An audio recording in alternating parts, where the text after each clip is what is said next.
हाँ स्टूडेंट, कैसे हैं आप सभी लोग? अब दिखाई दे रहा है आप सभी लोग को। गुड इवनिंग, राधे राधे, नमस्कार, जय हिंद। तो थोड़ा कुछ इशू की वजह से आपको नहीं दिख पा रहा था। अब बताइए, अब वीडियो और वॉइस दोनों क्लियर है? थोड़ा एक बार मैसेज करिएगा, वॉइस और वीडियो दोनों क्लियर है, जिससे मैं क्लास को कंटिन्यू कर पाऊँ।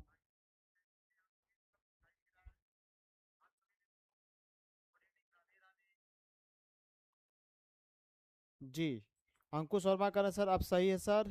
वेद प्रकाश जी सर का सही है, प्रणाम गुरुदेव। अजय मीना जी, चलिए बहुत बढ़िया। चलिए क्लास को स्टार्ट करें। आप सभी लोग स्टेटस लगा दें, शेयर कर दें, जिससे मैक्सिमम लोग लाइव सेशन में जुड़ पाएँ। तो आज का जो हमारा टॉपिक है वो एसी सिस्टम है। एसी पहले होता क्या है? तो एसी के बारे में आपको ये बताया गया कि भाई जिसकी मान व दिशा दोनों समय के साथ क्या होगा, चेंज होगा, उसे हम एसी बोलेंगे। और जिसका मान हमारा फिक्स रहेगा, समय के अकॉर्डिंग चेंज नहीं होगा और दिस डायरेक्शन, वो हमारा डीसी होता है। तो चलो वही शुरू करते हैं, क्लास को कंटिन्यू करते हैं। ठीक है, बहुत बढ़िया। क्लास कंटिन्यू, ओके, स्टार्ट किया जाए। तो सबसे पहले देखिए, एसी में क्या होता है, फ्रीक्वेंसी होती है, डीसी में फ्रीक्वेंसी नहीं होती है।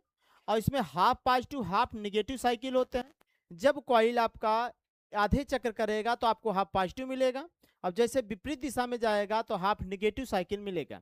अब यहाँ पे एक चक्र क्या कहता है कि एसी के पॉजिटिव और एक निगेटिव जो आधे आधे चक्र हैं उनको मिला के इसका एक चक्र बनता है, ये याद रहे। और पॉजिटिव और निगेटिव का जो पूरा टाइम लगेगा एक चक्र बनने में, उसे हम क्या बोलेंगे, आवर्तकाल बोलेंगे। अगर आवृत्ति की बात करें तो एक सेकेंड में जितनी साइकिल बनेगी, एक सेकेंड में बनने वाले चक्रों की संख्या आपका फ्रीक्वेंसी कहलाता है। और फ्रीक्वेंसी का मात्रक प्रति सेकंड या हर्ट्ज होगा। तो सबसे पहले मूल जो डिफिनीशन है उनके बारे में जानेंगे। तो एसी क्या होता है? जिसका मान और दिशा दोनों समय के साथ चेंज होगा, वो आपका एसी है। जिसका मैग्नीट्यूड और डायरेक्शन दोनों समय के साथ बदलता रहेगा, वो आपका एसी कहलाता है। अगर हम सब साइकिल की बात करें तो साइकिल किसे कहेंगे? तो साइकिल क्या होता है, तो आपको बताया गया, जो साइकिल है वह पॉजिटिव हाफ निगेटिव मिला देंगे तो जो आपका होगा वही एक पूर्ण साइकिल होगा। तो तरंग द्वारा, जो यहाँ पे जो तरंग द्वारा एक बार धनात्मक एक बार ऋणात्मक में जो दिशा भ्रमण करते उसका एक चक्र होता है। और एक चक्र पूर्ण करने में जो समय कहलाता है, उस समय को हम सब क्या कहते हैं, आवर्तकाल कहते हैं। आवर्तकाल का मात्रक आपको बताया गया क्या होता है, सेकंड होता है। आवर्तकाल का मात्रक क्या होगा, सेकंड होगा। अगर हम सब आवृत्ति की बात करें तो आवृत्ति किसे कहते हैं? एक सेकंड में जितना चक्र बनेगा, ऐसी एक सेकंड में जितना चक्र बनेगा उसे हम क्या बोलेंगे, आवृत्ति कहेंगे। आवृत्ति का जो मात्रक होता है प्रति सेकंड या हर्ट्ज होता है। और आवृत्ति का फार्मूला भी आपको याद रहे, आवृत्ति का फार्मूला यह बराबर 1/t होगा। और इसका मात्रक आपका हर्ट्ज या इसी को प्रति सेकंड भी कहा जाएगा। हर्ट्ज या ये प्रति सेकंड भी होता है, हर्ट्ज या प्रति सेकंड होता है। इतनी सी बातें आप हाई स्कूल में ही जाने हैं, चलिए फिर भी आपको बता दिया जा रहा है। चलिए नेक्स्ट हम सब बात करेंगे किसके बारे में, बात करेंगे कि तुरंत मान क्या होता है। अब तुरंत को हम अगर संस्कृत में कहें, तुरंत तो हिंदी मान नाम है, अगर इसको हम संस्कृत में नाम दें तो संस्कृत में इसका क्या नाम होगा? इसे संस्कृत में हम सब कहते हैं तात्क्षणिक। क्या बोलेंगे? तात्क्षणिक बोला जाएगा। ये तात्क्षणिक मान है। और इंग्लिश में अगर बात करेंगे तो इंस्टेंटेनियस वैल्यू कहा जाएगा, जिसे स्मॉल आई और स्मॉल वी से हम सब दिखाते हैं। अब यहाँ पे बात ये आती है कि इसको डिफाइन कैसे करें। अब देखिए, यहाँ पे अगर हम सब बात करें, यहाँ पे हम एसी का मान ज्ञात करना चाहते हैं तो यहाँ पे इसका मान कुछ आएगा, यहाँ पर मान इसका कुछ आएगा, इसके यहाँ पे मान इसका कुछ आएगा, यहाँ पे इसका मान कुछ आएगा। तो अर्थात प्रत्येक क्षण एसी का जो मान होता है वही मान उसका क्या कहलाएगा, तुरंत मान, तात्क्षणिक मान या इंस्टेंटेनियस मान होता है। और इंस्टेंटेनियस का मान समय के अकॉर्डिंग चेंज होता रहेगा और एंगल भी उसका चेंज होता रहेगा। तो उसके लिए जो हम सब फार्मूला यूज करते हैं वो फार्मूला याद रहे। अगर करंट है तो करंट के लिए हम यूज करते हैं Im sin ओमेगा टी। अगर वोल्टेज है तो वोल्टेज के लिए यूज करते हैं आपका Vm sin ओमेगा टी। अब यहाँ पे हम बात करें जहां स्मॉल आई स्मॉल भी ये आपके तात्क्षणिक वोल्टेज या इंस्टेंटेनियस आपका वोल्टेज भी होगा और स्मॉल आई आपका इंस्टेंटेनियस करंट होगा। अगर हम बात करें आई का मान तो आई को बोलेंगे मैक्सिमम वैल्यू मैक्सिमम करंट और Vm को बोलेंगे मैक्सिमम वोल्टेज। और जहां ओमेगा क्या है इसकी कोणीय आवृत्ति है और टी क्या है इसका समय है। अब यहाँ पे हम बात करें पीक वैल्यू क्या होता है। अब देखिए जो सबसे मैक्सिमम मान होगा तात्क्षणिक मान ये भी है, तात्क्षणिक मान ये भी है, तात्क्षणिक मान ये है। तात्क्षणिक मान एक ऐसा होगा जो सबसे ज्यादा होगा वही उसका मैक्सिमम वैल्यू कहलाएगा। और मैक्सिमम वैल्यू आपका वोल्टेज भी हो सकता है, करंट भी हो सकता है, फ्लक्स भी हो सकता है। तो याद रहे तो मैक्सिमम जो वैल्यू तात्क्षणिक मान का जो सबसे अधिक मान होगा वही उसका मैक्स वैल्यू या पीक वैल्यू कहलाएगा। मैक्स वैल्यू इसी को बोलेंगे, ये इसका मैक्स वैल्यू है, ये इसका क्या है मैक्स वैल्यू है, या इसी को हम बोलेंगे पीक वैल्यू। क्या बोलेंगे पीक वैल्यू बोला जाएगा। याद रहे ये मैक्स वैल्यू या क्या होगा पीक वैल्यू होगा। किस मान को मैक्स वैल्यू या पीक वैल्यू बोलेंगे तात्क्षणिक मान का जो मैक्सिमम मान होगा वही उसका मैक्स वैल्यू या पीक वैल्यू या अधिकतम मान कहलाता है। अगर वोल्टेज है तो Vm से दिखाएंगे और करंट है तो हम Im से दिखाएंगे। तो जो यहाँ पे यही आपको बताया गया जो इसका हिंदी में कहते हैं शिखर मान। हिंदी में इसको क्या बोलेंगे शिखर मान बोलेंगे। हिंदी में क्या कहा जाएगा शिखर मान, और शिखर मान इंग्लिश में होगा पीक वैल्यू। तो तुरंत मान का मतलब तात्क्षणिक मान का मैक्सिमम मान ही उसका पीक वैल्यू कहलाएगा। अब बात करते हैं वर्ग माध्य मूल मान जिसे कहते हैं आरएमएस वैल्यू, जिसे हम क्या बोलेंगे आरएमएस वैल्यू। अब आरएमएस वैल्यू क्या होता है अब ध्यान से समझें। अब देखिए जितने तात्क्षणिक मान है जैसे यहाँ पे तात्क्षणिक मान इसका स्मॉल i1 है, स्मॉल i2 है, यहाँ पे स्मॉल i3 है, यहाँ पे स्मॉल i4 है। तो सभी तात्क्षणिक मानों का वर्ग कर ले i1 square plus i2 square plus i3 square इसका वर्ग कर लें। वर्ग करके आप उनका क्या करिए माध्य निकालिए। तो वर्ग करके इनका माध्य निकाले 3 है तो 3 का भाग कर देंगे और प्लस उनका वर्गमूल ले लें। तो तात्क्षणिक मानों के वर्गों का जो माध्य का जो वर्गमूल होता है वही उसका आरएमएस मान या रूट मीन स्क्वायर वैल्यू कहलाता है, वर्ग माध्यमूल मान कहलाता है। इसको इस प्रकार हम डिफाइन नहीं करेंगे, हम कंपेयर करेंगे डीसी से। अगर हमारे पास कोई कंडक्टर है इसका रेजिस्टेंस आर है, उससे एक बार हमने डीसी दिया और मान ले रहे हैं 5 सेकेंड के लिए हमने डीसी दिया, तो इससे जो हीट उत्पन्न हो रहा है डीसी से जो हीट उत्पन्न हो रहा है वो मान ले रहे हैं 5 जूल है।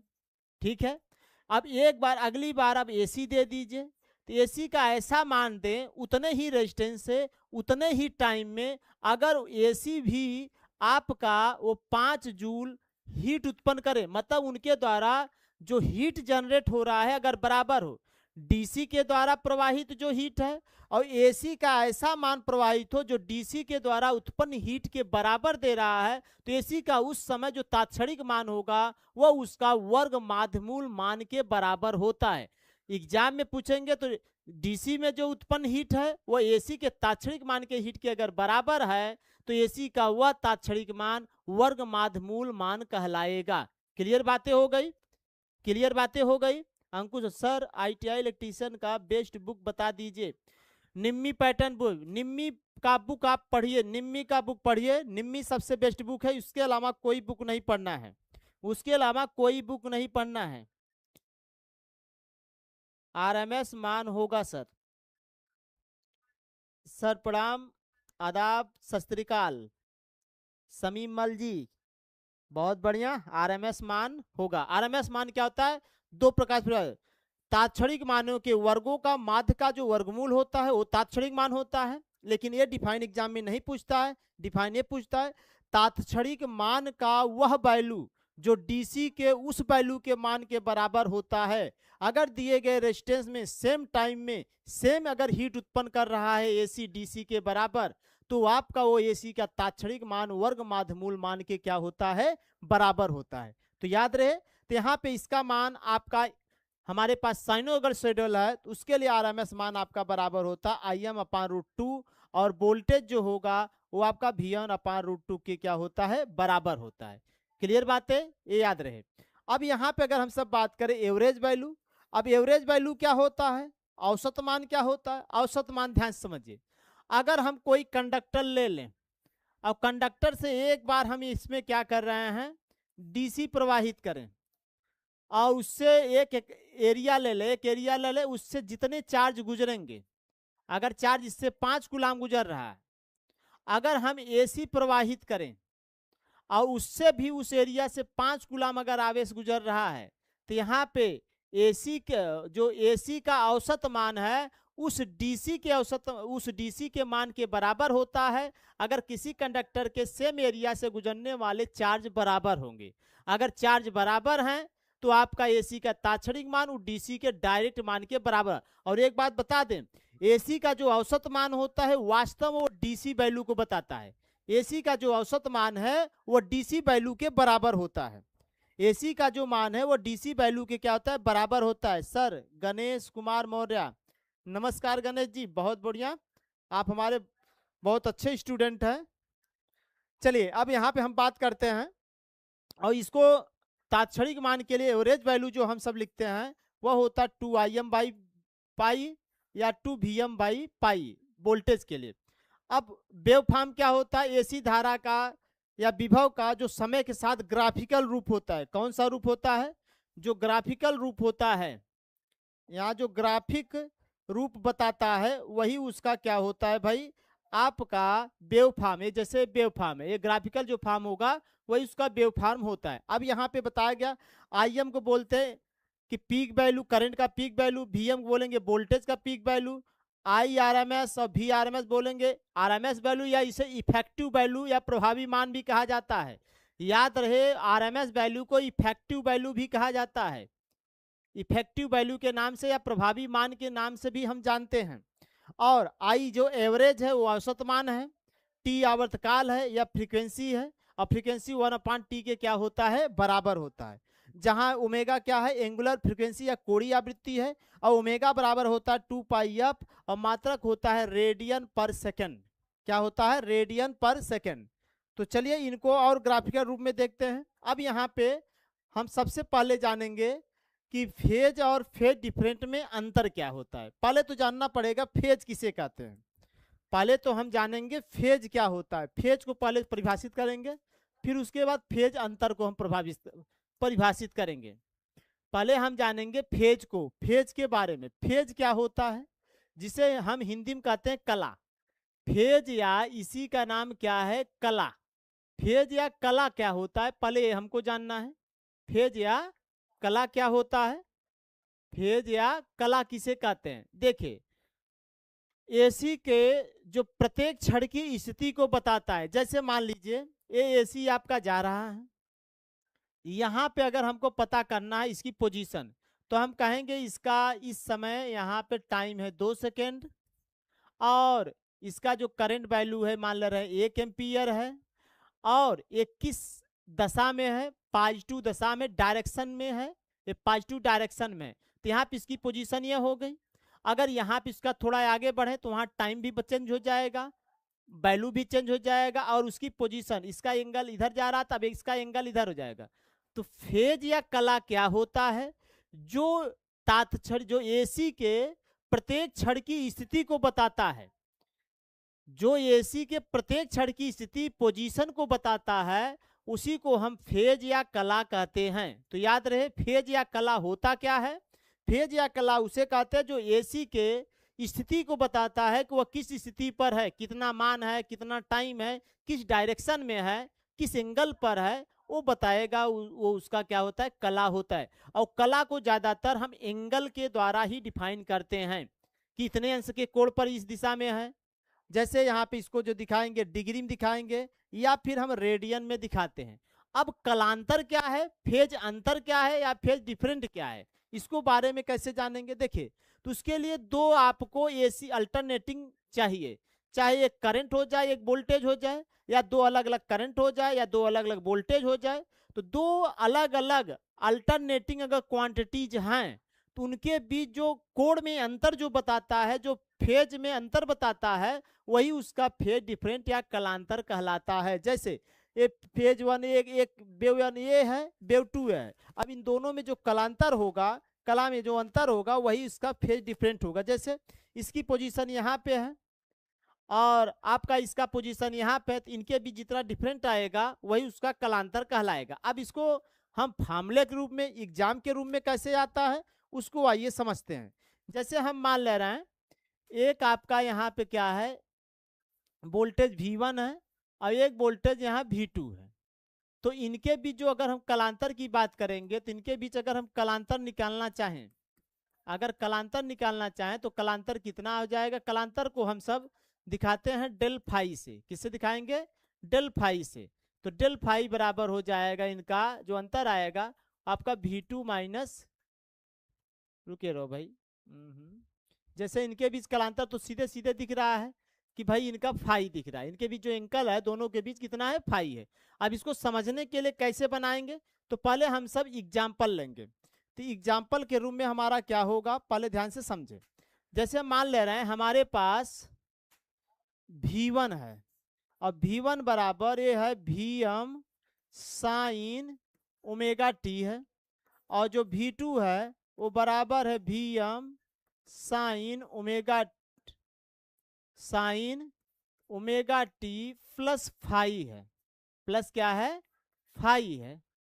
तो यहाँ पे अगर कलांतर निकालना होगा, पहले जिसमें केवल ओमेगा टी रहेगा उसको रिफरेंस मानेंगे, इसको हम क्या मानेंगे, रिफरेंस मानेंगे, इसको हम क्या मानेंगे, रिफरेंस। याद रहे जिसमें ओमेगा टी होगा वो रिफरेंस, और उसको उसका सबसे पहले जो लाइन खींचेंगे उसका जो लाइन होगा वो हॉरिजॉन्टल ऐसे खींचेंगे, ये आपका हो जाएगा कौन, V1 हो जाएगा। अभी देखिए ये प्लस फाई क्या है, आगे है, प्लस फाई का आगे है, तो यहाँ पे हम इसको दिखाएंगे V2 को कितना आगे हो जाएगा, प्लस फाई, तो ये आपका V2 हो गया। तो इनके बीच जो कलांतर आएगा कितने का अंतर दिख रहा है, फाई का, तो यहाँ पे हम कह देंगे इनमें जो कलांतर आएगा फिर डिफरेंट आएगा वो कितना का होगा, फाई का होगा। एक तो ऐसे बनेगा। अब एक दूसरा कैसे निकालेंगे, जैसे एक दूसरा एग्जाम्पल लेते हैं, एग्जाम्पल 2। अगर हम एग्जाम्पल 2 की बात करें तो एग्जाम्पल 2 में मान ले रहे हैं V1 बराबर आपका है Vm sine omega t plus 30 अंश है, ठीक। और एक है जो V2 बराबर है वह है Vm sine omega t plus मान ले रहे 90 अंश है, ऐसे है। तो इनके बीच हमको क्या बताना है, कलांतर बताना है। तो सबसे पहले क्या करना है, एक रेफरेंस लाइन खींचना है। एक रेफरेंस लाइन खींचिए, और रेफरेंस लाइन आपका इस प्रकार होगा। पहले आपको रेफरेंस लाइन खींचना है, ये आपका रेफरेंस लाइन हो गया, इसको रेफरेंस लाइन मान लेंगे। अब रेफरेंस लाइन मानने के बाद जो V1 है कितना अंश आगे है, 30 अंश, तो यहाँ से 30 अंश पे, यहाँ से 30 अंश पे आप V1 खींच लेंगे, ये V1 हो गया है आपका 30 अंश पे। क्लियर बात हो गई। अब उसके बाद V2 खींचना है, तो V2 कितना आगे है, 90 अंश, तो V2 कितना आगे है, 90 अंश, तो 90 अंश पे आपने क्या खींच दिया, V2। तो V2 का जो एंगल बन रहा है, V2 कितना एंगल बन रहा है रेफरेंस से, 90 डिग्री बना रहा है। कितना बना रहा है, 90 डिग्री ये बना रहा है। अब आपको कलांतर बताना है किसके बीच, V1 और V2 के बीच। ये V1 है V2 इसके बीच यही कलांतर बनेगा, यही आपका क्या है, डेल फाई है। अब देखिए ये वाला है 90 अंश, तो आपका कलांतर जो डेल फाई बनेगा वो आपका सबसे बड़ा 90 अंश है, तो 90 अंश, और इसी में से माइनस 30 कर देंगे, क्योंकि भाई इतना है का ही कलांतर है आपका, 90 में से पूरा 90, 90 में से 30 घटा देंगे तो आ जाएगा कितने अंश बनेगा, 60 अंश का इनका कलांतर आएगा। कितना बनेगा, 60 अंश का बनेगा।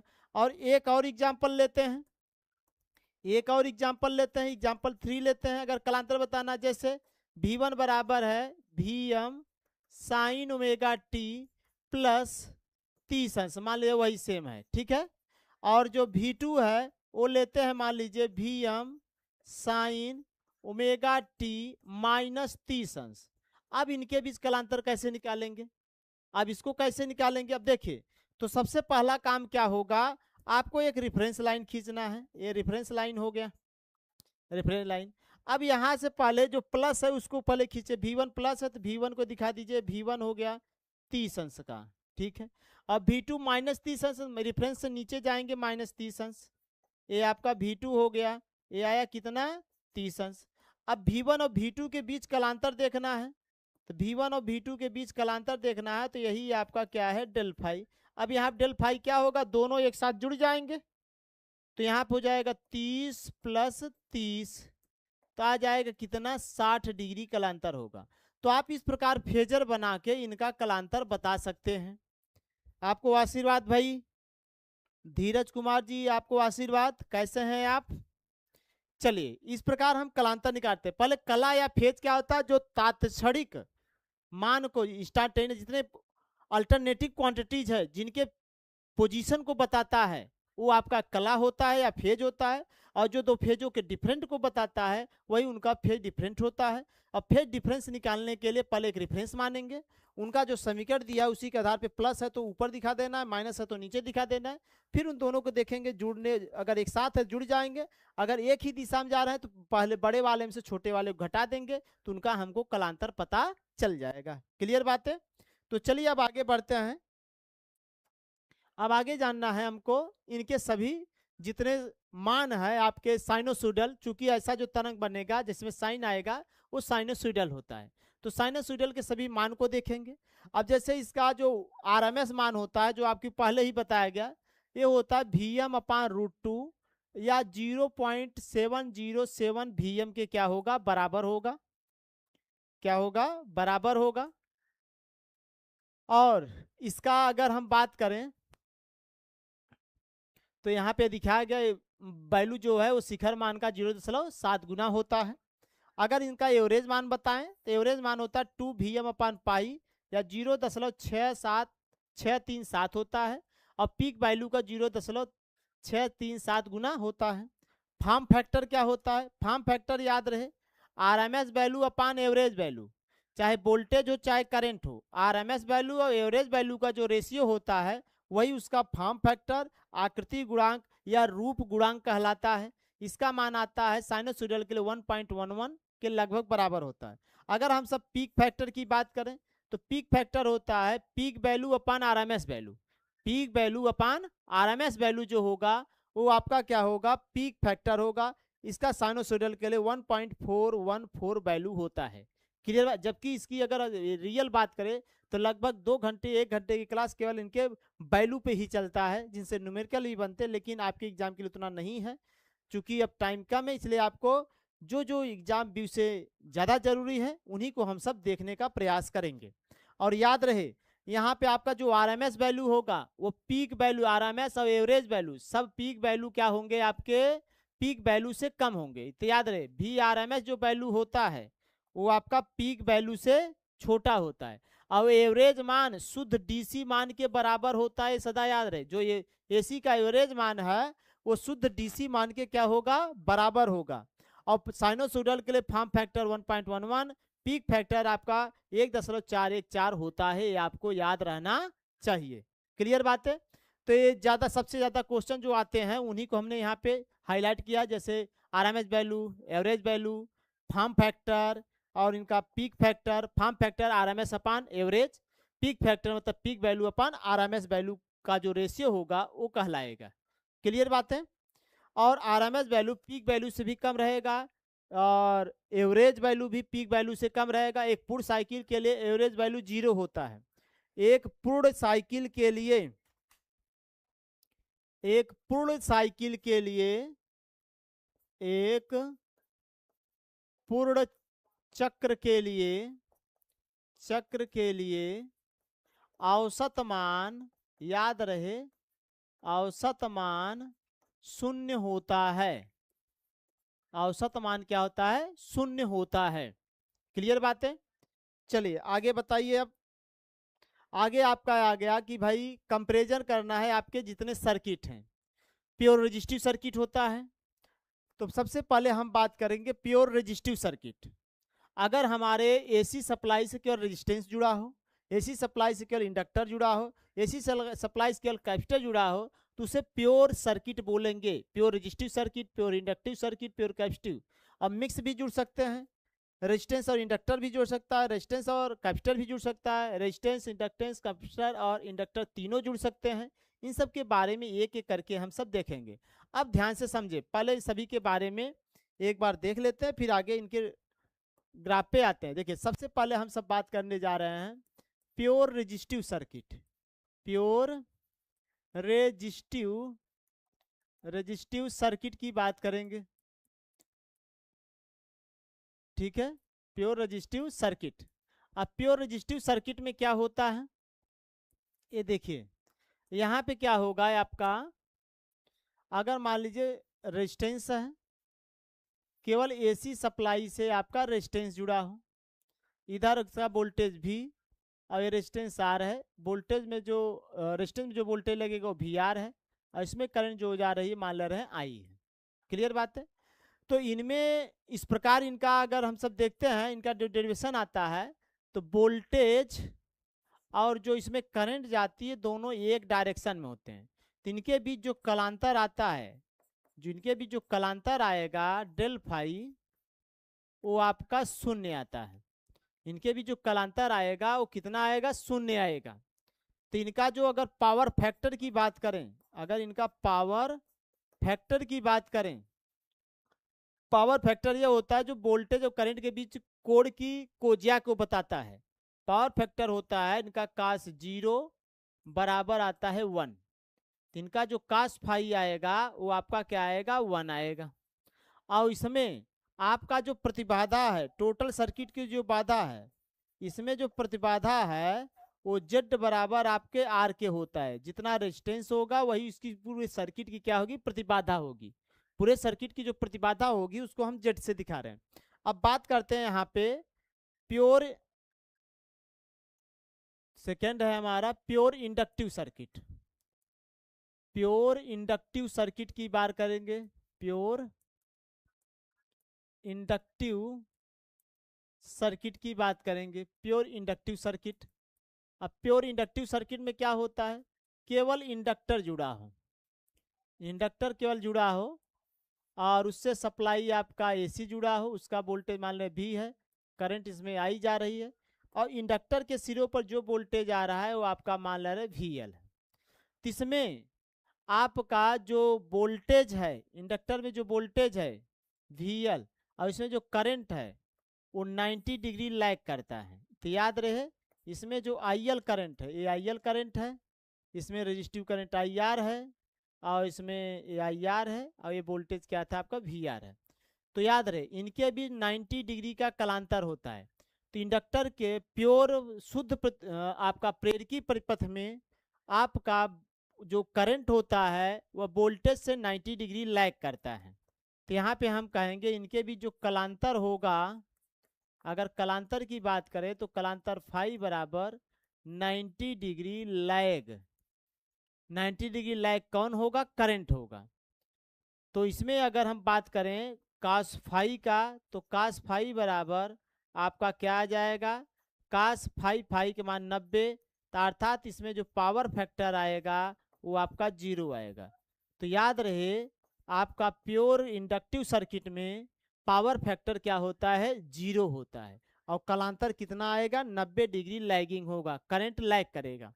अब आते हैं, बात करते हैं थर्ड हमारा क्या है, प्योर कैपेसिटिव सर्किट। थर्ड क्या है, pure capacitive circuit. Pure capacitive circuit की बात करेंगे। अगर प्योर हम कैपेसिटिव सर्किट की बात करें तो उसमें क्या होगा, जब केवल कैपेसिटर जुड़ा होगा, जब केवल क्या जुड़ा होगा, कैपेसिटर जुड़ा होगा, तो प्योर कैपेसिटिव सर्किट कहलाएगा। अब मान ले वोल्टेज V है, यहाँ पे इसका वोल्टेज VC है, इसमें करंट कैपेसिटर में है IC है। तो इसमें अगर हम सब देखते हैं तो इसमें जो कैपेसिटिव वोल्टेज है और जो करंट है 90 डिग्री का कलांतर होता है, और कैपेसिटिव करंट 90 डिग्री आगे होती है। तो याद रहे प्योर कैपेसिटिव सर्किट में जो करंट होगी वो वोल्टेज से 90 डिग्री आगे होगी। तो यहाँ पे जो अगर कलांतर की बात करेंगे तो इसमें कलांतर कितने का आएगा, फाई बराबर 90 डिग्री लीड। लीड का मतलब करंट वोल्टेज से 90 डिग्री लीड करती है। और इसमें भी अगर पावर फैक्टर की बात करें तो इसमें जो पावर फैक्टर आएगा कास फाई, तो भाई कास और फाई के मान 90 है तो 90 का मान 0 होता है, तो इसमें भी आ जाएगा 0 आएगा। तो प्योर कैपेसिटिव सर्किट में भी पावर फैक्टर क्या होता है, 0। और प्योर इंडक्टिव में भी पावर फैक्टर होता है 0। और प्योर रेजिस्टिव सर्किट में पावर फैक्टर होता है यूनिटी अर्थात 1 होता है। प्योर रेजिस्टिव सर्किट में करंट और वोल्टेज सेम फेज में होंगे। प्योर इंडक्टिव सर्किट में करंट वोल्टेज से 90 डिग्री लैग करेगी, पीछे होगी। प्योर कैपेसिटिव सर्किट में करंट वोल्टेज से 90 डिग्री क्या करेगी, लीड करेगी। और pure capacitive circuit, pure inductive circuit दोनों में पावर फैक्टर क्या होता है आपका, दोनों में पावर फैक्टर क्या होगा, 0 होगा। और यहाँ पे प्रतिबाधा Z बराबर R होगा और इसमें जो प्रतिबाधा होगा वो XL के बराबर होगा। इसमें जो प्रतिबाधा आएगा, जो Z आएगा वो XL के बराबर होगा। किसके बराबर होगा, XL के बराबर होगा। और इसमें जो प्रतिबाधा होगा वो Z बराबर XC के बराबर होगा। Z बराबर XC, XC का मतलब समझ रहे हैं कैपेसिटिव रिएक्टेंट, XL का मतलब इंडक्टिव रिएक्टेंस के बराबर होगा। क्लियर बात है। अब आइए आगे बढ़ते हैं। तो सबसे पहले आपको पीछे जो दिखाया गया पहले उनके बारे में देख लेते हैं। हाँ, यहाँ पे एक चीज फेजर बना, हाँ एक चीज और बचा है उसको भी बताना जरूरी है। आपका RL सर्किट, RC सर्किट और RLC सर्किट। तो सबसे पहले हम बात करेंगे यहाँ पे मिक्स में, पहला है आपका RL सर्किट।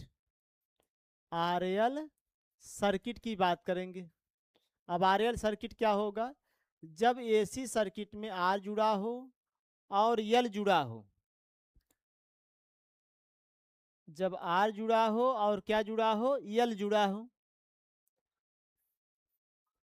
R और L जुड़ा हो, AR हो गया, AL हो गया, और यहाँ पे AC सप्लाई हो गया।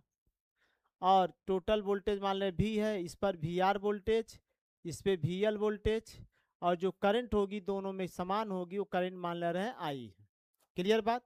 अब इनका हमको बनाना है फेजर डायग्राम। तो फेजर डायग्राम कैसे बनाएंगे, अब ध्यान देखिए। तो सबसे पहले आप वोल्टेज वाले VR को बनाओगे तो VR आपका सीधे स्ट्रेट होता है और VR में आपका उसका करंट भी क्या होगा, उसी फेज में जाएगा। लेकिन हमको देखना है क्या, आपका VR का जो करंट है वो तो उसी डायरेक्शन में चलाएगा। क्लियर। अब VL का जो करंट है तो यहाँ पे VR और I करंट सेम फेज होंगे। अब यहाँ पे अगर बात करें L में, तो L में जो करंट होता है वो वोल्टेज से 90 डिग्री क्या करता है, लैग करता है। तो भाई यहाँ पे VL से जो I करंट होगा वो 90 डिग्री लैग करेगा, या इसका उल्टा कर सकते हैं, जो VL होगा करंट से 90 डिग्री लीड करेगा। तो I से जो VL होगा वो 90 डिग्री क्या करेगा, लीड करेगा। अब आपको रिजल्टेंट बताना है, तो टोटल वोल्टेज V है, VR और VL का रिजल्टेंट। तो उसके रिजल्टेंट के लिए हम सब क्या करते हैं, यहाँ पर VR से एक डॉटेड लाइन VL से एक डॉटेड लाइन VR के सामने खींचते हैं, और फिर VR से एक डॉटेड लाइन इसके सामने खींचते हैं, और ये दोनों जहाँ कट करते हैं, जो कटिंग पॉइंट है उन्हीं को मूल बिंदु से मिला देते हैं। तो यही आपका टोटल क्या आ जाएगा, वोल्टेज आएगा।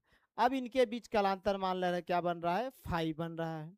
अब यहाँ का वोल्टेज VL है, अगर ये वोल्टेज VL है तो यहाँ भी टोटल क्या हो जाएगा, ये VL ही बनेगा। अब आपको यहाँ पे इनका बताना है क्या, इम्पीडेंस। तो यहाँ पे जो आपका VR बराबर होता है IR के, VL बराबर क्या होगा, IXL के। तो यहाँ पे अगर हम सब प्रतिबाधा निकालेंगे, प्रतिबाधा अगर निकालें तो प्रतिबाधा आपका यहाँ पे आएगा V बराबर क्या होता है, IZ आता है। तो यहाँ पे प्रतिबाधा निकालेंगे तो यही Z बराबर आ जाएगा √ आपका R² प्लस XL² के क्या होगा, बराबर होगा। यहाँ पे अगर हम सब पावर फैक्टर की बात करें तो पावर फैक्टर कितना हो जाएगा, तो पावर फैक्टर दिखाते हैं कास फाई से। तो कास फाई बराबर होता है आधार बटे कड़ होता है, आधार बटे आपका कड़ होता है। तो आधार आपका VR है और कड़ क्या है, V है। और वी आर बराबर क्या है आपका आई आर है, और भी बराबर क्या है आई इंटू जेड है। तो यहाँ पे आई आई कैंसिल हो जाएगा, तो कास फाई बराबर आपका आ जाएगा आर अपान जेड। अर्थात यहाँ पे पावर फैक्टर आपका आर अपान जेड होगा। क्लियर बात है। अब आगे चलते हैं, अब इनका आरसी सर्किट देखते हैं। नेक्स्ट है इनका क्या भाई, आरसी सर्किट। चलिए अब बात करते हैं आरसी सर्किट।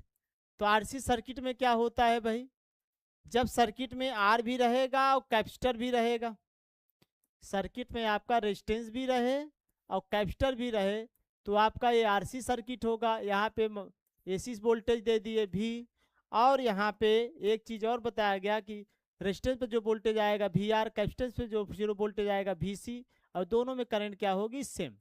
अब यहाँ पे क्या करना है, इनका फेजर बनाना है। तो सबसे पहले आप क्या काम करेंगे, वी आर बनाएंगे रेजिस्टेंस वाला, ये वी आर हो गया, ये आपका क्या हो जाएगा वी आर का। और जिधर रजिस्टिव वोल्टेज जाएगा उधर रजिस्टिव उसका करंट भी जाएगा, आई भी उधर जाएगा। और आपको पता है कि कैपेसिटर में जो करंट होता है वो वोल्टेज से 90 डिग्री क्या करता है, लीड करता है, अर्थात वोल्टेज लैग करेगा। तो ये क्या हो जाएगा आपका वीसी हो जाएगा। तो वीसी 90 डिग्री क्या करेगा, लैग करेगा, करंट 90 डिग्री लीड करेगी। अब इन दोनों का रिजल्टेंट वोल्टेज भी है, तो रिजल्टेंट वोल्टेज भी निकालने के लिए करना क्या पड़ेगा, इसके हेड से वी आर के समांतर लाइन खींचे और वी आर से वीसी के समांतर लाइन खींचे, जहां दोनों कट करें वहीं उनको मूल बिंदु से क्या करिए, मिला दीजिए। तो मूल बिंदु से उन्हीं को हमको क्या कर देना है, मिला देना है। ये देखिए यहाँ से ऐसे मिला देंगे, तो यही इनका क्या हो जाएगा, रिजल्टेंट वोल्टेज। अब रिजल्टेंट वोल्टेज क्या हो जाएगा भी, और टोटल बाधा अगर जेड है तो भी बराबर क्या लिख सकते हैं, तो यहाँ पे आपका भी बराबर क्या बन जाएगा, भी बराबर आपका क्या बन जाएगा, भी बराबर बन जाएगा आई इंटू जेड। वी आर बराबर होगा, भी बराबर आई आर होता है, और वी सी के लिए बाधा होती है एक्स सी। तो यहाँ पे वी सी का क्या मान हो जाएगा भाई, वी सी बराबर हो जाएगा आई इंटू एक्स सी। अब यहाँ पे इनके बीच कलांतर देखे भाई, करंट और वोल्टेज के बीच कलांतर देखना है। तो करंट और वोल्टेज के बीच कलांतर क्या होगा, फाई यहाँ पे दिख रहा है, बन गया। अब इनका इम्पीडेंस देख लीजिए, तो इनका इम्पीडेंस जेड बराबर अंडर रूट क्या हो जाएगा, आर स्क्वायर प्लस एक्सी का स्क्वायर हो जाएगा, क्योंकि यहाँ पे कैपेसिटिव रिएक्टेंस क्या है, एक्सी है। अब पावर फैक्टर कास फाई वही सेम आएगा, आर अपान क्या आएगा, जेड आएगा। अगर कैलकुलेशन करेंगे तो आपका यही बनेगा। ये हो गया आपका क्या भाई, आर और सी सर्किट। तो आरसी सर्किट में रिजल्टेंट वोल्टेज करंट से लैग करेगी। और अगर यहीं पे आरएल सर्किट बात करें तो करंट से जो वोल्टेज रिजल्टेंट वोल्टेज होगा वो 5 डिग्री लीड करेगा, 5 डिग्री क्या करेगा, लीड करेगा। अब यहाँ पे तीनों एक साथ देखते हैं, तीनों का नाम है क्या, R L C circuit, R L C circuit. R L C circuit में क्या होगा आपका भाई, रेजिस्टेंस भी रहेगा, इंडक्टर भी रहेगा, और कैपेसिटर भी रहेगा, और यहाँ पे जो वोल्टेज दे रहा है आपका एसी वोल्टेज भी रहेगा। अब यहाँ पे आर है, एल है, ए आपका सी है, resistive voltage V R, inductive voltage V L, capacitive voltage क्या हो जाएगा वी सी, कैपेसिटिव वोल्टेज क्या हो जाएगा वी सी, और जाने वाली करंट क्या होगी, आई होगी। अब इन तीनों का निकालना है, तो तीनों को निकालने के लिए इस प्रकार निकालें, पहले रेजिस्टेंस का ग्राफ खींचते हैं, सभी को पता है। पहले रेजिस्टेंस का ग्राफ क्या खींचोगे भाई, वी आर, और वी आर जिधर वी आर जाएगा उधर आई जाएगा। और इंडक्टिव सर्किट में जो वी एल होता है वो आई से 90 डिग्री आगे होता है वी एल, और वी सी क्या होता है, पीछे होता है 90 डिग्री। ये हो गया है आपका। इनका रिजल्टेंट वोल्टेज निकालना है, तो 3 वोल्टेज है, V L V C V R. तो वी एल और वी सी क्या है, अपोजिट है, तो मान ले रहा है वी एल बड़ा वी सी है, वी एल बड़ा वी सी है, ये हमने माना। अगर ये मान लिया तो हम इनको वी एल से वी सी को घटा देंगे, तो वैसे आ जाएगा आपका, यहाँ पे होगा वी एल माइनस वी सी हो जाएगा, वी एल माइनस वी सी हो जाएगा। अब यहाँ पे आपका केवल वी आर बचेगा, तो आराम से इनका हम रिजल्टेंट निकाल सकते हैं। इनको थोड़ा हम इधर दिखाना चाहेंगे,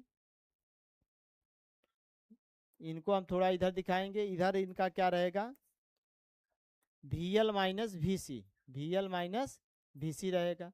अब इनका रिजल्टेंट निकालते हैं, तो रिजल्टेंट निकालने के लिए क्या करना पड़ेगा, इसके हेड से लाइन्स खींचिए, इसके हेड से लाइन जो जहाँ कट करें वहीं उनको मिला दीजिए, यहीं का रिजल्टेंट वोल्टेज हो जाएगा। और यहाँ पे करंट क्या है आई, और एंगल बनेगा फाई, और भी बराबर क्या होगा आई जेड।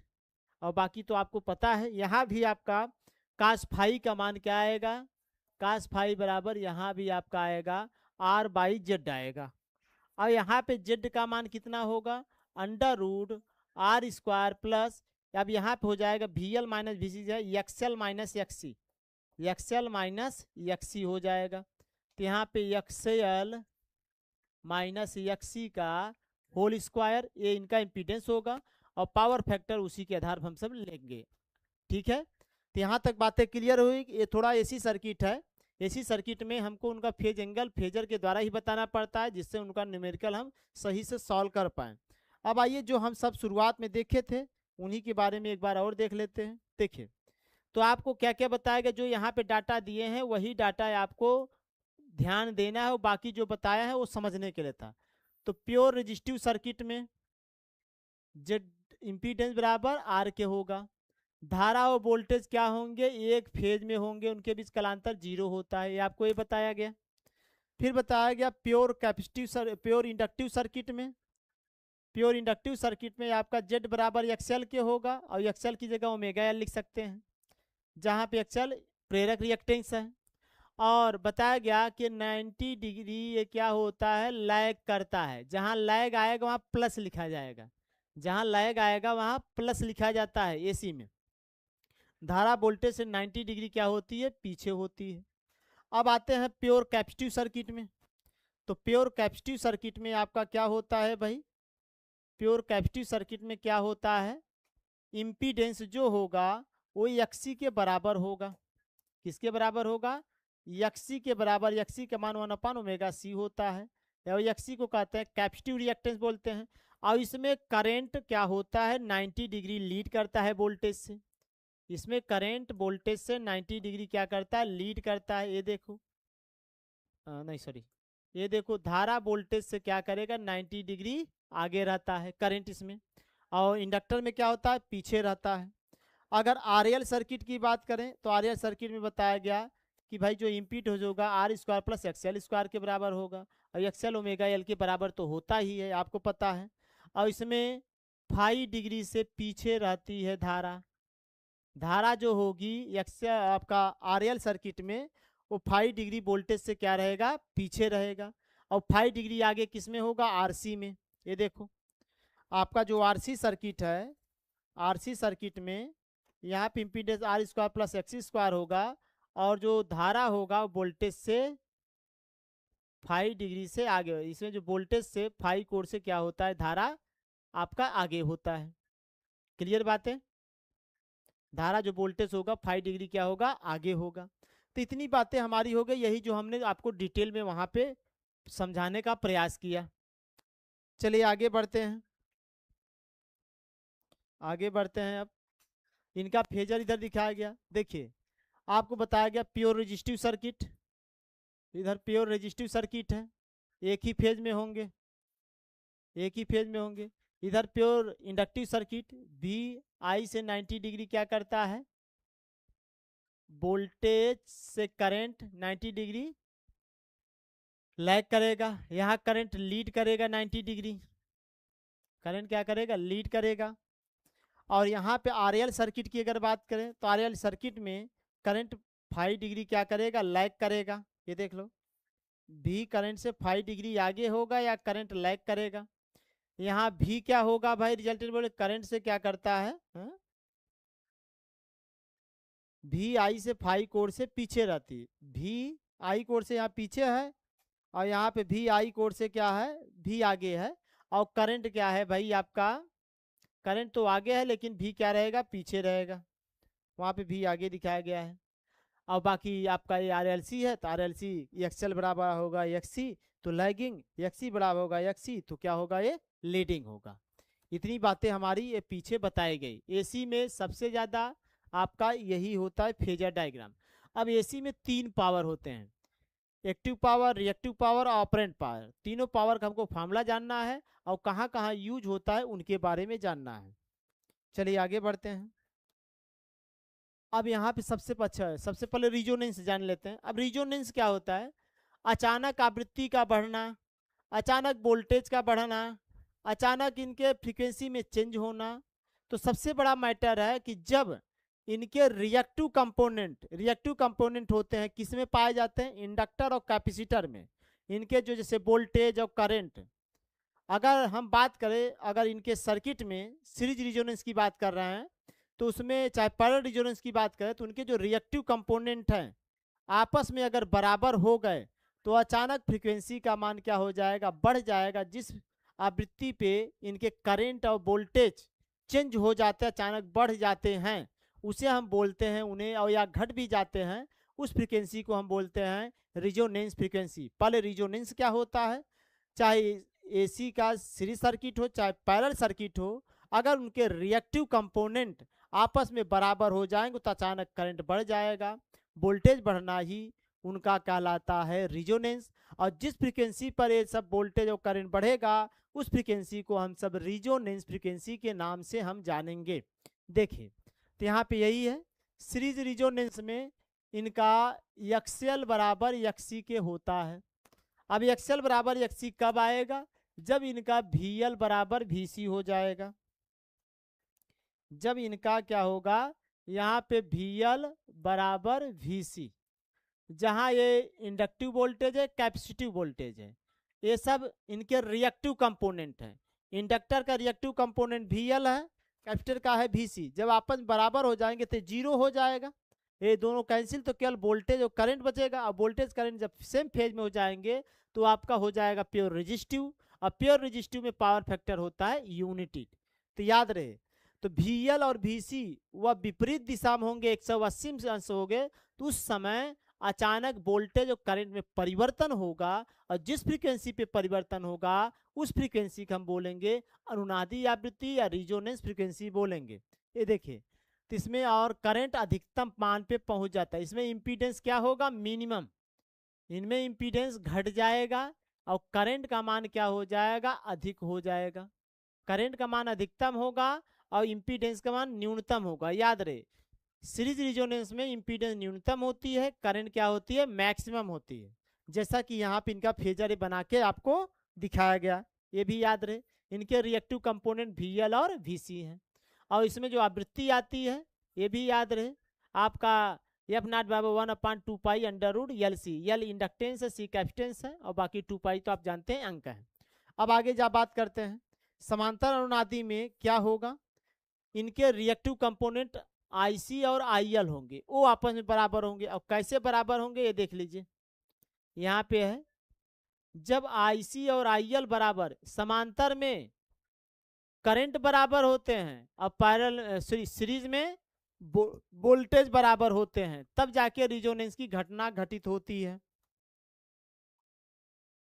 और समांतर सर्किट में याद रहे, यहाँ पे इंपीडेंस अधिकतम रहेगा, इंपीडेंस अधिकतम रहेगा, और जो करंट होगा वो न्यूनतम रहेगा।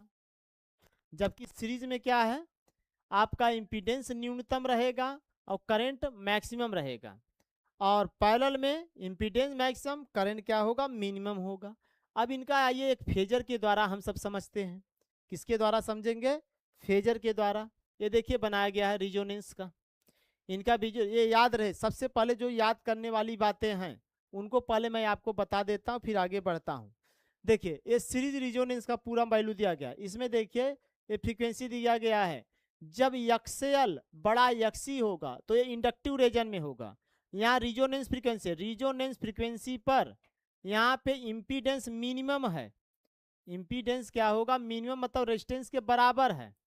और रिजोनेंस फ्रीक्वेंसी पर आपका करंट क्या होगा? मैक्सिमम होगा। यहाँ करंट क्या होगा? मैक्सिमम। रिजोनेंस फ्रीक्वेंसी पे करंट क्या होगा? मैक्सिमम होगा। ये देखिए, इंपीडेंस मिनिमम, इंपीडेंस क्या रहेगा? मिनिमम। यहाँ पे इंपीडेंस क्या है? मिनिमम है। ये ऐसे इंपीडेंस क्या होगा? मिनिमम। और इसमें जो करंट है वो देख रहे हैं मैक्सिमम होगा। और ये भी याद रहे, लैगिंग पे कब होगा, लीडिंग पे कब होगा? रिजोनेंस फ्रीक्वेंसी से पहले आपका जब एक्सएल बड़ा एक्सी होगा, जब एक्सएल बड़ा एक्सी होगा तो इंडक्टिव रीजन में होगा, यहाँ पे होगा लैगिंग पावर फैक्टर। क्या होगा? लैगिंग पावर फैक्टर होगा, लैगिंग पावर फैक्टर। जब एक्सी बड़ा एक्सएल होगा तो ये आपका रहेगा कैपेसिटिव रीजन में, तो यहाँ पे आपका होगा लीडिंग पावर फैक्टर होगा। क्या होगा? लीड पावर फैक्टर में होगा। रिजोनेंस फ्रीक्वेंसी से पहले इंडक्टिव रीजन, रिजोनेंस फ्रीक्वेंसी के बाद कैपेसिटिव रीजन होगा, और रिजोनेंस फ्रीक्वेंसी पर इंपीडेंस मिनिमम और करंट क्या होगा? मैक्सिमम होगा। ये देख लीजिए, रिजोनेंस फ्रीक्वेंसी पे तो आपको पहले ऊपर ही बताया गया, सब डाटा यहाँ दे दिया गया। फ्रीक्वेंसी होती है एक्सएल बराबर एक्सी, वहाँ वैल्यू होगा, और करंट का मान क्या होगा? मैक्सिमम होगा। तो सभी को एक साथ मैं दिखा दे रहा हूँ, ये देखिए, ये ब्लॉक आपको याद रहे, ये ब्लॉक आपको याद रहे। इम्पीडेंस होगा मिनिमम और करंट होगा मैक्सिमम, भी आई एक ही फेज होंगे, फाई के मान 0, अर्थात कास फाई जो आएगा, कास फाई यूनिटी। रिजोनेंस चाहे पैरेलल हो चाहे सीरीज हो, पावर फैक्टर का मान क्या रहेगा? मैक्सिमम रहेगा। पावर फैक्टर का मान क्या रहेगा? मैक्सिमम रहेगा, याद रहे। इधर इनका ग्राफ एक्सएल और एक्सी के बीच दिए हैं, और इधर देखिए इम्पीडेंस और इनका फ्रीक्वेंसी के बीच ग्राफ दिए हैं। इम्पीडेंस कब आपका जैसे जैसे फ्रीक्वेंसी बढ़ेगा तो इम्पीडेंस घटता चला जाएगा, और फ्रीक्वेंसी बढ़ेगा तो फिर उसके बाद इम्पीडेंस बढ़ता चला जाएगा, क्योंकि इधर आपका क्या है? कैपेसिटिव रीजन, इंडक्टिव रीजन है, और इधर इनका क्या है? कैपेसिटिव रीजन है। और पैरेलल सर्किट में आपको बताया गया, याद रहे, पैरेलल सर्किट में आईसी और आईएल क्या होते हैं? विपरीत फेज में होते हैं, तब जाके घटना घटती है। और इसमें ब्लॉक ये याद रहे, इम्पीडेंस अधिकतम और करंट क्या होगा? मिनिमम होगा। और आईसी और आईएल क्या होते हैं? विपरीत फेज में होते हैं। क्लियर बात? चलिए अब आगे बढ़ते हैं। अब भाई कम टाइम में हर चीज को उतना ज्यादा टाइम नहीं दिया जा सकता, इसलिए छोटा छोटा करके हर एक चीज को आपको बता दिया जा रहा है, जिससे आप भूलने ना पाए। अब आ जाइए आगे। आपके पास कितने पावर होते हैं? हमने बताया 3 पावर एसी में होते हैं, active power, reactive power, apparent power. Active power क्या होता है? एक्टिव पावर जैसे हीटर, गीजर, इस सब में जो हीट उत्पन्न होती है वो एक्टिव पावर के कारण होती है। हीट उत्पन्न करने का काम करता है एक्टिव पावर। रिएक्टिव पावर क्या करता है? इलेक्ट्रिक फील्ड और मैग्नेटिक फील्ड जो बनती है वो रिएक्टिव पावर के कारण बढ़ती है। एक्टिव और जो रिएक्टिव फील्ड बनती है वो आपका रिएक्टिव पावर के कारण बढ़ती है। ऑपरेंट पावर क्या होता है? एक्टिव और रिएक्टिव का वेक्टर सम होता है। तो याद रहे, इन सब का यूज भी देखेंगे और कहाँ पे कैसे प्रयोग करते हैं उनके बारे में भी हम ये सब एक एक करके देखेंगे। तो चले शुरुआत करते हैं। तो इनका पहले फार्मूला जान लें। जो एक्टिव पावर है उसको हम क्या क्या कहते हैं? एक्टिव या ट्रू पावर के नाम से भी जानते हैं। इसे एक्टिव पावर या ट्रू पावर, इसे पी से दिखाते हैं। और ये बराबर होता है किसके? वी आई कास फाई के बराबर होता है। और इसका जो मात्रक होता है वो आपका वाट होता है।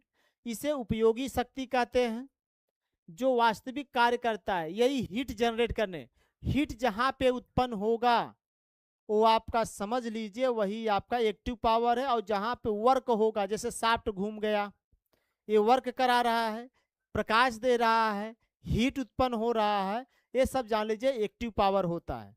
तो एक्टिव पावर कहाँ पे रहेगा? जहाँ हीट उत्पन्न होगा, जहाँ पे शाफ्ट घूम जाएगा, जहाँ लाइट उत्पन्न हो जाए, वो सब आपका एक्टिव पावर होगा। अब आते हैं रिएक्टिव पावर की बात करते हैं। रिएक्टिव पावर कहाँ देखने? जैसे इलेक्ट्रिक फील्ड का उत्पन्न होना, ये रिएक्टिव पावर उत्पन्न करेगा। मैग्नेटिक फील्ड उत्पन्न करना, ये रिएक्टिव पावर उत्पन्न करेगा। ठीक है, याद रहे। अब रिएक्टिव पावर की बात करते हैं। तो यहाँ पे अगर हम सब रिएक्टिव पावर की बात करें तो इसे हम प्रतिक्रिया शक्ति या रिएक्टिव पावर कहते हैं, इसे क्यू से दिखाते हैं। और ये क्यू बराबर होता है वी आई आपका साइन फाई होता है। इसका मात्रक होता है वी आर। एक्टिव पावर का मात्रक वाट होगा और इसका मात्रक वी आर मतलब वोल्ट एम्पियर रिएक्टिव होता है। यह ऊर्जा को आगे पीछे करने वाली शक्ति है। यही इलेक्ट्रिकल एनर्जी में पावर को आगे और पीछे करता है, पावर फैक्टर को लैग और लीड करता है। जब मैग्नेटिक फील्ड, इलेक्ट्रिक फील्ड उत्पन्न होते हैं, वही पावर फैक्टर को लैगिंग और लीडिंग होने का काम करते हैं, याद रहे। अब बात करते हैं ऑपरेंट पावर। तो ऑपरेंट पावर को हम दिखाते हैं यस से, और यस बराबर ये होता है केवल वी आई के। रिएक्टिव में साइन फाई रहेगा, एक्टिव में कास फाई रहेगा। एक्टिव का मात्रक वाट होगा, रिएक्टिव का मात्रक वीआर होगा, और ऑपरेंट का क्या होता है, वीए होता है, वोल्ट एम्पियर होता है।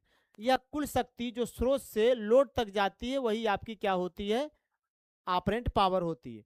और रिएक्टिव पावर में जो रिलेशन ऑपरेंट पावर होता है वह वेक्टर सम होता है एक्टिव पावर और रिएक्टिव पावर के वर्ग के क्या होता है, बराबर होता है ऑपरेंट पावर का जो वर्ग होता है। जैसा कि आप देख रहे हैं, एक्टिव पावर को हम नीचे एक्स एक्सिस पे, वाई एक्सिस पे रिएक्टिव को, और दोनों का जो वेक्टर सम है वही आपका ऑपरेंट पावर है। ये त्रिभुज नियम है। यहाँ से कास फाई भी निकाल सकते हैं। कास फाई बराबर क्या हो जाएगा, आधार बटे कर मतलब पी अपान यस हो जाएगा। यहाँ से कास फाई भी निकाल सकते हैं। तो याद रहे पी वाट में रहेगा, पी आपका क्या रहेगा, वाट में रहेगा, वास्तविक शक्ति है। क्यू आपका वी आर रिएक्टिव पावर है, यस आपका अपरेंट पावर है, और फाई जो है वोल्टेज और करंट के बीच का कोण है जो एक्टिव पावर और रिएक्टिव पावर के एंगल को बताता है। अब चलिए अब इनके बारे में, यही जो रिएक्टिव पावर है यही इलेक्ट्रिक फील्ड और मैग्नेटिक फील्ड उत्पन्न करती है। ये सदा याद रहे आपको, ये आपको सदा याद रहना चाहिए। अब देखिए यहाँ पे आ गए सभी का, देख लीजिए सब आ गए। एक्टिव पावर आपका कहाँ मिलेगा, बल्ब में मिलेगा, हीटर में, प्रेस में, केतली में, टोस्टर में, रूम हीटर, जहां पे हीट उत्पन्न होगा और जहां पे वर्क डन होगा वही आपका क्या होगा, एक्टिव पावर होगा।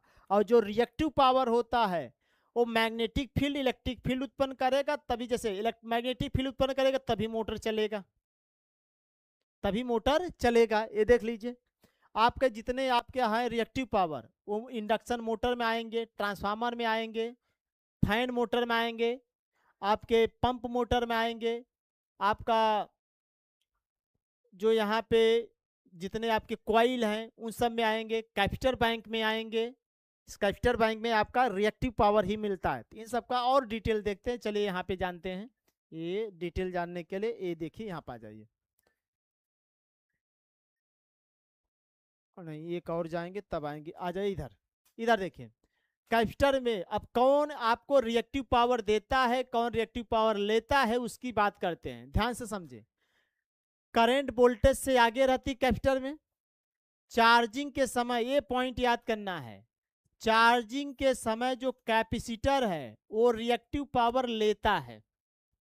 चार्जिंग के समय जो कैपेसिटर होता है रिएक्टिव पावर लेता है, और डिस्चार्जिंग के समय रिएक्टिव पावर ये आपका देता है या लौटाता है, ये याद रहे।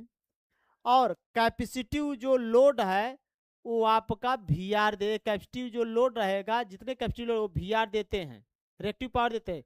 चार्ज होगा तो ये रिएक्टिव पावर लेगा, डिस्चार्ज होगा तो रिएक्टिव पावर देता है। इसीलिए पावर फैक्टर को सुधारने के लिए हम सब कैपेसिटर बैंक या कैपेसिटर का यूज करते हैं। तो याद रहे इतनी बातें हो गई, यहाँ कैपेसिटर दिखाया गया है। आगे अभी एक चीज और जान लेते हैं, इंडक्टर।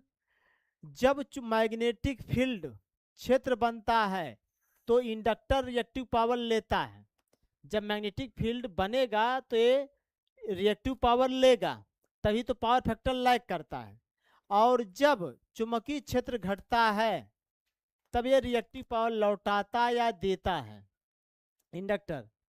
जब मैग्नेटिक फील्ड घटेगा तो इंडक्टर रिएक्टिव पावर को लौटाता है, याद रहे, या देता है। और जब मैग्नेटिक फील्ड बनना शुरू होता है, बढ़ता है, तब वो रिएक्टिव पावर लेता है इंडक्टर। और कैपेसिटर चार्ज होगा तो रिएक्टिव पावर लेगा, डिस्चार्ज होगा तो रिएक्टिव पावर देने का काम करता है, याद रहे। इतनी बातें आपको बताई गई। चलिए अब आइए बात करते हैं थ्री फेज सिस्टम। अब थ्री फेज सिस्टम क्या होता है, अगर हमको मैक्सिमम अधिकतम मात्रा में पावर डिलीवर करना है तो सिंगल फेज से नहीं जा सकता है, ज्यादा कार्य कराना है तो सिंगल फेज से नहीं हो सकता है, तब हम वहां पे थ्री फेज का प्रयोग करते हैं। किसका प्रयोग करेंगे, थ्री फेज। और थ्री फेज प्रयोग करने के लिए थ्री फेज कनेक्शन चाहिए। और थ्री फेज कनेक्शन दो प्रकार का होता है, एक स्टार कनेक्शन और एक क्या होता है, डेल्टा कनेक्शन। तो सबसे पहले स्टार और डेल्टा कनेक्शन के बारे में जानते हैं। उनमें लाइन वोल्टेज फेज वोल्टेज के बारे में जानते हैं, लाइन करंट फेज करंट के बारे में जानते हैं। फिर उसके बाद इनके जितने वैल्यू हैं उन सभी वैल्यूओं को हम सब एक एक करके देखेंगे। तो चलिए शुरुआत करते हैं। तो एसी सर्किट में आपका स्टार कनेक्शन क्या होता है, तो सबसे पहले हम स्टार कनेक्शन जान लेते हैं। स्टार कनेक्शन जान लेते हैं। स्टार कनेक्शन क्या होता है? ये चूंकि भाई थियरी फास्ट इसलिए बताया जा रहा है क्योंकि टाइम आपके पास कम है। स्टार कनेक्शन आपका ऐसे होगा, तीनों कॉइलों को एक साथ जोड़ दिया जाएगा और तीन मान ले रहे हैं, ये आपका आर फेज है, ये वाई फेज है, ये आपका बी फेज है, और तीनों कॉइलों के बीच जो इलेक्ट्रिकल फेज डिफरेंस होता है वो आपका 120 डिग्री रहेगा। कितना रहेगा? 120।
चलिए अब वॉइस जा रही है, अब आवाज जा रही है भाई। अब देखो, अब आइए इसी प्रकार हम डेल्टा बना लेते हैं। क्या बना लेते हैं? डेल्टा। पहले तो यहाँ पे सभी लोग कुछ समझते हैं। जहां पे तीनों एक साथ जुड़ेंगे उसे बोलेंगे न्यूट्रल। ये आपका क्या है? न्यूट्रल है। जहां तीनों एक साथ जुड़ेंगे वहीं आपका क्या होगा? न्यूट्रल होगा। यही इसका क्या है? न्यूट्रल है। ये यही इसका क्या है? न्यूट्रल है।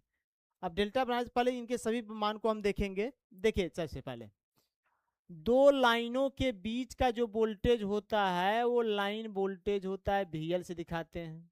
ये क्या है? लाइन वोल्टेज है। दो लाइनों के बीच का जो वोल्टेज है वो लाइन वोल्टेज। फिर 2 लाइन और 3 लाइन के बीच का भी जो वोल्टेज होगा वो भी आपका क्या होगा? Line voltage.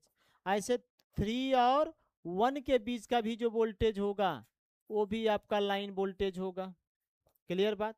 अब यहाँ पे जहाँ तीनों लाइनें एक साथ मिली हैं वो न्यूट्रल पॉइंट होता है, और न्यूट्रल पॉइंट को हम ऐसे बाहर निकालते हैं तो यही हमारा न्यूट्रल बन जाता है। अब ध्यान से समझें। अब यहाँ पे न्यूट्रल और लाइन के बीच का जो वोल्टेज होगा वो आपका फेज वोल्टेज होगा। न्यूट्रल और एक लाइन के बीच का जो वोल्टेज होगा फेज वोल्टेज। अब जैसे ये लाइन है, इस लाइन और इस न्यूट्रल के बीच का जो भी वोल्टेज होगा वो फेज वोल्टेज होगा। अब L1 लाइन और आपका जो न्यूट्रल है उसके बीच जो वोल्टेज होगा वो भी आपका क्या होगा? Phase voltage. तो फेज वोल्टेज किस क्या होता है आपका भाई? न्यूट्रल और लाइन के बीच का जो वोल्टेज है, न्यूट्रल और लाइन के बीच का जो वोल्टेज है वो आपका क्या कहलाएगा? Phase voltage. Phase voltage. तो आप यहाँ पे लिख सकते हैं line to line, line to line voltage. Line voltage क्या होता है? लाइन वोल्टेज होता है। Line to neutral, line to neutral, line to neutral जो वोल्टेज होगा वो आपका क्या होगा भाई? फेज वोल्टेज होगा। और जो VP है वो आपका फेज वोल्टेज है, वो आपका है फेज वोल्टेज। और जो VL है वो क्या है? Line voltage. लाइन वोल्टेज या फेज वोल्टेज भी आप फिर क्या कहेंगे? कॉइल का वोल्टेज। कॉइल वोल्टेज भी आपका फेज वोल्टेज होगा। तो याद रहे जो कॉइल का वोल्टेज है वो भी आपका क्या होगा? फेज वोल्टेज होगा। पर्सनल जो कॉइल का वोल्टेज होगा वह भी आपका फेज वोल्टेज है। पर्सनल जो कॉइल का वोल्टेज है, पर्सनल जो कॉइल का वोल्टेज है वो आपका फेज वोल्टेज। जैसे इस कॉइल का वोल्टेज भी क्या होगा, फेज वोल्टेज। इस कॉइल का वोल्टेज भी क्या होगा, फेज वोल्टेज। पर्सनल कॉइल का जो वोल्टेज होगा वही आपका फेज वोल्टेज वो भी होगा, या न्यूट्रल और लाइन के बीच का जो वोल्टेज होगा वो फेज वोल्टेज होता है। अब आइए लाइन करंट, तो लाइन में जो बाहर करंट जाएगी वो लाइन करंट होगी। इसमें भी लाइन करंट आपकी आईएल होगी, इसमें भी आपकी लाइन करंट क्या होगी, आईएल होगी, याद रहे। तो लाइन जो बाहर करंट जाएगी वो लाइन करंट होगी, और फेज से जो करंट निकलेगी वो आपकी फेज करंट होगी। इससे भी जो करंट फेज की निकलेगी वो फेज करंट होगी, इससे भी जो कॉइल से करंट निकलेगी वो भी क्या होगी, फेज करंट। अर्थात अब बात करें आईएल और आईपी की। जो आईएल होता है वो आपका होता है लाइन करंट। आईएल क्या होता है, लाइन करंट। और जो आपका आईपी होता है वो क्या होता है, फेज करंट। Phase current. ये बातें हो गई। अब ध्यान से देखें, स्टार कनेक्शन में आईपी और आईएल बराबर दिख रहे हैं, तो स्टार कनेक्शन में लाइन करंट और फेज करंट बराबर होता है। स्टार कनेक्शन में यहाँ पे लिखेंगे, स्टार कनेक्शन में जो स्टार कनेक्शन है, स्टार में आपका आईएल बराबर आईपी होता है। लाइन करंट और फेज करंट क्या होते हैं, बराबर होते हैं। अब देखिए, क्या लाइन वोल्टेज और फेज वोल्टेज बराबर है, नहीं, इसका बीपी यहाँ, ये दोनों को मिल के तब यहाँ पे है। तो जो स्टार कनेक्शन में आपका लाइन वोल्टेज होता है वो फेज वोल्टेज का √3 गुना होता है, ये भी याद रहे। स्टार कनेक्शन में आपका लाइन वोल्टेज फेज वोल्टेज का √3 गुना होगा, ये भी पता रहे। और स्टार कनेक्शन में न्यूट्रल पाया जाता है, स्टार कनेक्शन में न्यूट्रल पाया जाता है।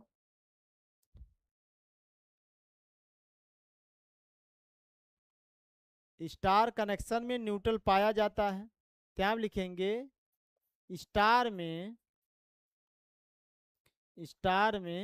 न्यूट्रल होता है, न्यूट्रल होता है। अभी देखोगे डेल्टा में न्यूट्रल नहीं होगा, डेल्टा में न्यूट्रल नहीं रहेगा। क्लियर बातें हो गई। तो अब चलिए अब आगे बढ़ते हैं, एक चीज और जान लेते हैं। अब डेल्टा कनेक्शन जान लेते हैं। कौन सा कनेक्शन, डेल्टा कनेक्शन। अब डेल्टा कनेक्शन भी देख लीजिए। डेल्टा कनेक्शन देखो जी, डेल्टा कनेक्शन देख लो। डेल्टा कनेक्शन में भी तीनों कॉइल को इस प्रकार जोड़ा जाता है। ये मान लीजिए आर फेज का हो गया, ये मान ले रहे हैं वाई फेज का हो गया, ये मान ले रहे हैं बी फेज का। ये सब आपस में लूप रहते हैं, क्लोज रहते हैं। अब यहाँ से बाहर निकाल लीजिए, यहाँ से बाहर निकाल लीजिए, यहाँ से बाहर निकाल लीजिए। अब एक चीज़ यहाँ ध्यान से समझिए, ये मान ले रहे हैं आपका आर वाला फेज है, ये मान ले रहे हैं वाई वाला है, ये मान ले रहे हैं बी है। पर्सनल कॉइल का जो वोल्टेज होगा वो आपका फेज वोल्टेज होगा, चाहे स्टार हो चाहे डेल्टा। इसमें भी फेज वोल्टेज है, इसमें भी फेज वोल्टेज है। पर्सनल कॉइल का जो करंट होगा वो आपका फेज करंट होगा, आईपी आईपी, और इसमें भी क्या होगा, आईपी होगा। पर्सनल कॉइल का वोल्टेज और करंट फेज करंट होगा, ये पता रहे। और पर्सनल कॉइल का वोल्टेज फेज वोल्टेज। अब बाहर यहाँ अगर बात करें, बाहर दो लाइनों के बीच का वोल्टेज आपका लाइन वोल्टेज होता है। क्या होता है, लाइन वोल्टेज होता है। अब चाहे इसका और इसका भी बात कर ले तो ये भी क्या होगा, लाइन वोल्टेज। अब यहाँ पे बाहर जो करंट जाएगी वो लाइन करंट जाएगी, अंदर जो करंट है वो फेज करंट है। तो यहाँ पे अगर हम सब बात करें डेल्टा में जो लाइन वोल्टेज है, डेल्टा में VL बराबर VP, देखो VL और VP बराबर दिखेंगे। डेल्टा में आपका लाइन वोल्टेज और फेज वोल्टेज क्या होता है, बराबर, पहला पॉइंट। दूसरा पॉइंट, डेल्टा में लाइन करंट और फेज करंट का √3 गुना होता है, ये पाया जाएगा। डेल्टा में लाइन करंट फेज करंट का √3 गुना होता है। स्टार में लाइन करंट फेज करंट बराबर होते हैं। और न्यूट्रल डेल्टा में नहीं होता है। डेल्टा में न्यूट्रल नहीं होता है। डेल्टा में न्यूट्रल नहीं होता है। न्यूट्रल नहीं होता है, ये याद रहे आपका। क्लियर बात है? तो यहाँ तक बातें हमारी हो गई स्टार कनेक्शन और डेल्टा कनेक्शन। तो इनके फार्मूले को पता रहना चाहिए, ये वाला। और स्टार कनेक्शन में आपका क्या है? स्टार कनेक्शन में आपका लाइन करंट फेज करंट बराबर होगा और लाइन वोल्टेज फेज वोल्टेज का √3 गुना होगा। और उसमें डेल्टा में उल्टा होगा, स्टार में आपका जो है वो रहेगा। चलिए अब आगे बढ़ा जाए, या फिर जो हम सब देखे थे उसके बारे में बात करते हैं। तभी आपको बताया गया, ये देखिए स्टार कनेक्शन है, स्टार कनेक्शन में न्यूट्रल पाया जाएगा। डेल्टा कनेक्शन में न्यूट्रल आपका नहीं होगा। और लंबी दूरी की ट्रांसमिशन के लिए हम स्टार का यूज करते हैं। इंडस्ट्रियल लोड के लिए हम क्या करेंगे, यहाँ पे डेल्टा कनेक्शन का लोड करते हैं, यूज करते हैं। अब यहाँ पे एक चीज बातें और समझे, ये फार्मूला आपको याद रहना चाहिए। लाइन वोल्टेज फेज वोल्टेज का √3 होता है, इसमें लाइन वोल्टेज फेज वोल्टेज बराबर होते हैं। डेल्टा कनेक्शन में लाइन वोल्टेज फेज वोल्टेज आपस में बराबर होंगे, इसमें लाइन करंट फेज करंट बराबर होगा, इसमें लाइन करंट फेज करंट का √3 गुना ज़्यादा होता है। ये फार्मूला आपको याद रहना चाहिए, जो हमने आपको वहाँ पे अलग अलग से बता करके बताया। अब चलिए आगे बढ़ते हैं नेक्स्ट। ये तो आपको बताए गए। अब यहाँ पे 2 पॉइंट आपको याद करना है। कहाँ पे याद करने वाला है आपका? ए वाला। ये ब्लॉक आपको दिखा दे रहा है, वो तो बाकी फेजर है, उतना टाइम नहीं आपको बनाने के लिए। यहाँ पे देखिए ये वाला चीज याद कर लेना भाई, ये चीज याद कर लेना है आपको, ये चीज याद करना, यही मैं आपको बताने जा रहा हूँ। देखिए स्टार कनेक्शन में लाइन वोल्टेज और फेज वोल्टेज 30 डिग्री लीड करता है। लाइन वोल्टेज जो होता है वो फेज वोल्टेज से 30 डिग्री लीड करता है, याद रहे। लाइन वोल्टेज और उनके बीच जो कलांतर होता है फेज वोल्टेज, चाहे स्टार हो चाहे डेल्टा हो, दोनों में याद रहे जो लाइन वोल्टेज होगा वह फेज VRY को हम बोलते हैं लाइन वोल्टेज है, ये VL है आपका। लाइन वोल्टेज आपका फेज वोल्टेज से 30 डिग्री आगे होता है, याद रहना चाहिए। पहला पॉइंट ये याद रहे। दूसरा, चाहे तीनों फेज हो, चाहे 2 फेज हो, चाहे 2 लाइन हो, उनके बीच फेज डिफरेंस आपका 180 अंश रहे, 120 अंश रहेगा आपका। Between any 2 phase voltage, between any 2 line voltage 120 रहेगा। और फेज वोल्टेज और लाइन वोल्टेज के बीच आपका फेज डिफरेंस 30 अंश रहेगा। क्या रहेगा? 30 अंश रहेगा, ये याद रहे। ये और ये और ये सबसे ज़्यादा जरूरी है। ऐसे सेम लाइन करंट और लाइन वोल्टेज, लाइन करंट और लाइन फेज करंट के बीच भी यही सेम रिलेशन होता है। क्लियर बातें? चलिए अब आप इसको आगे देखिए। अब हमको क्या करना है, प्रैक्टिस करना है। तो आप सभी लोग इस सेशन को शेयर करें और सेशन को लाइक करें, जिससे मैक्सिमम लोग लाइव सेशन में बन पाए। धीरज कुमार जी नमस्कार, कैसे हैं आप? चलिए अब क्वेश्चन को सॉल्व करते हैं। पानी लाओ। चलिए अब क्वेश्चन को हम सब सॉल्व करते हैं। क्वेश्चन को सॉल्व करेंगे, आपके एग्जाम में इससे क्वेश्चन सिंपल सिंपल आते हैं।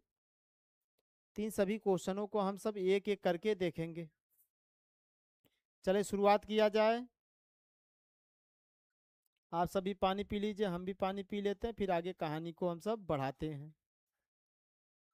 आप सोचिए इतना शॉर्ट में करने पर भी आपका इतना टाइम लग रहा है, लेकिन डाटा सभी माने हमने दिया है, कोई भी डाटा डिसमैच नहीं किया है। कोई भी डाटा हमने पूरी कोशिश की है आपको हर डाटा देने की। अब टाइम इतना नहीं है कि हर चीज़ को एक एक करके बताया जाए, लेकिन पूरा प्रयास है कि मैं आपको डाटा पूरा दिया हूँ, डाटा में कमी नहीं है। डाटा में पूरा हमने दिया है, उसमें कोई कमी नहीं है। चलिए प्रैक्टिस करें।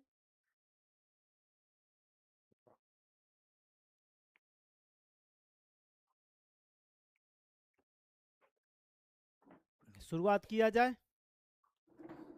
चले फर्स्ट क्वेश्चन स्क्रीन पर है।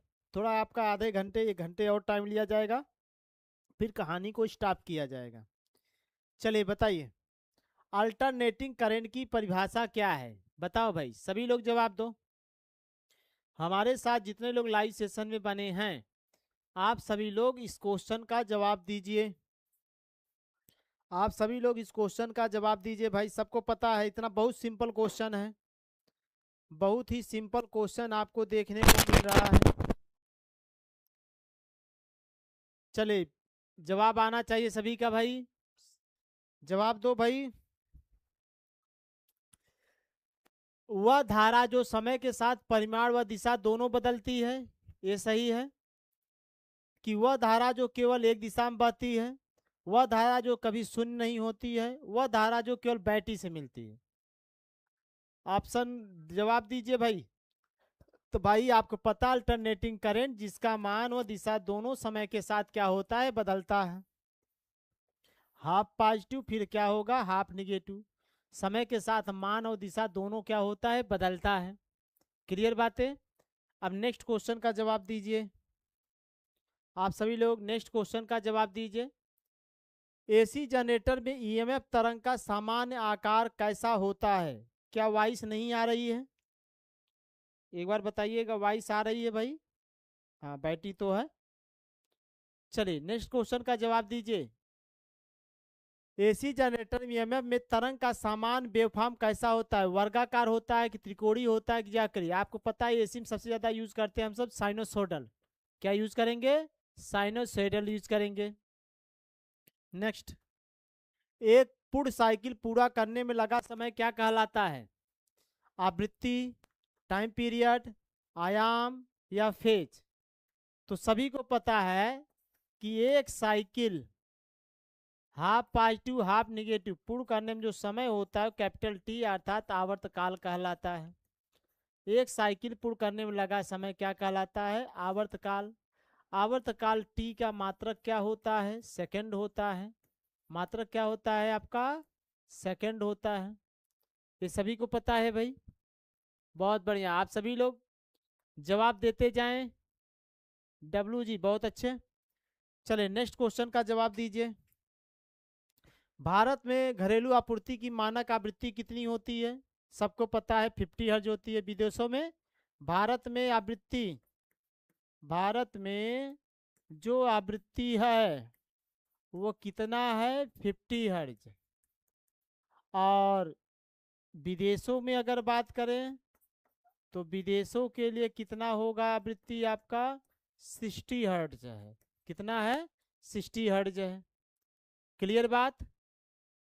चलिए बहुत बढ़िया, आप सभी लोग इस सेशन को शेयर करें। बताइए, एक सेकेंड में पूरे होने वाले चक्रों की संख्या को क्या कहते हैं? एक सेकेंड में एक सेकेंड में कुल साइकिल क्या कहलाती है? कुल चक्र, कुल चक्र की संख्या, कुल चक्र की संख्या क्या होती है? आवृत्ति होती है। क्या होती है? आवृत्ति। आवृत्ति यह बराबर 1/t के होता है। मात्रक होता है 1/सेकेंड, या इसी को हम सब हर्ट्ज या एचजेड से दिखाते हैं।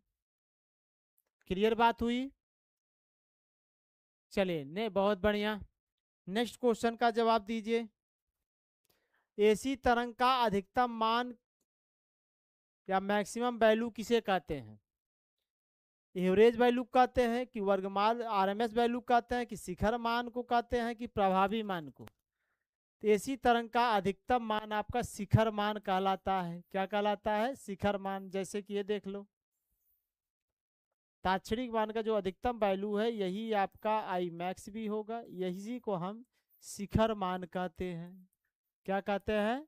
शिखर मान कहते हैं। क्लियर बात। चलिए नेक्स्ट क्वेश्चन का जवाब दीजिए। आरएमएस मान का पूरा नाम क्या है? ये तो सबको पता है, रूट मीन स्क्वायर। ये तो बताने की आवश्यकता नहीं, बहुत सिंपल सिंपल क्वेश्चन आज लिए हैं। तब भी अगर आप जवाब नहीं दे पाएंगे तो भाई बड़ी मुश्किल होगी। डब्लू जी बहुत बढ़िया। और बाकी सभी लोग सो गए क्या भाई? चलिए बहुत लोग थियरी पढ़ के चले गए। चलिए नेक्स्ट क्वेश्चन की बात करते हैं। तीन अवस्था मतलब थ्री फेज सिस्टम में कुल कितनी फेज होते हैं? एक फेज होते हैं कि दो फेज की तीन फेज की चार फेज? थ्री फेज में आपका तीन फेज होता है। थ्री फेज में फेज की संख्या कितनी होती? तीन। टू फेज में फेज की संख्या कितनी होती है? फेज की संख्या कितनी होती है? दो होती है, ये याद रहे। और इसमें कलांतर कितना होता है? इसमें कलांतर होता है आपका वो 120 अंश।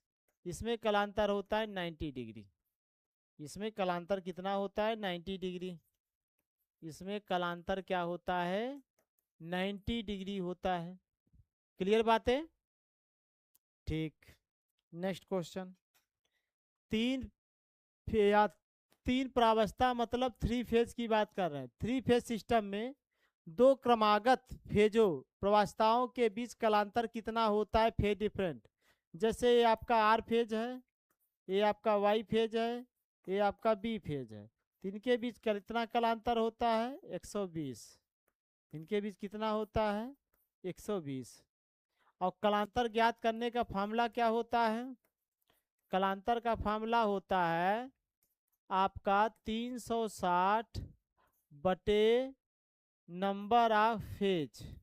Number of phase. यह फार्मूला टू फेज के ऊपर के लागू होगा। जैसे आपका थ्री फेज में कलांतर, थ्री फेज में कलांतर फेज डिफरेंट, तो 360 बटे 3 तो आ जाएगा 120 अंश। सिक्स फेज में बताओ भाई, सिक्स फेज में कलांतर, सिक्स फेज में कलांतर 360 बटे 6 तो आ जाएगा 60 अंश का कलांतर होगा। तो अगर हमें कलांतर निकालना है तो कलांतर निकालने का फार्मूला हमारा यह होता है, ये भी आपको याद रहे। ठीक है, चले नेक्स्ट क्वेश्चन का जवाब दीजिए। तीन प्रावस्था प्रणाली में मतलब तीन फेज सिस्टम में, तीन फेज सिस्टम में, तीन फेज सिस्टम में सामान्य फेज सीक्वेंस कौन सा होता है? आर वाई बी होता है। क्या होता है? आर वाई बी लेते हैं। समान सिस्टम क्या लेते हैं? R Y B. चले नेक्स्ट क्वेश्चन का जवाब दीजिए।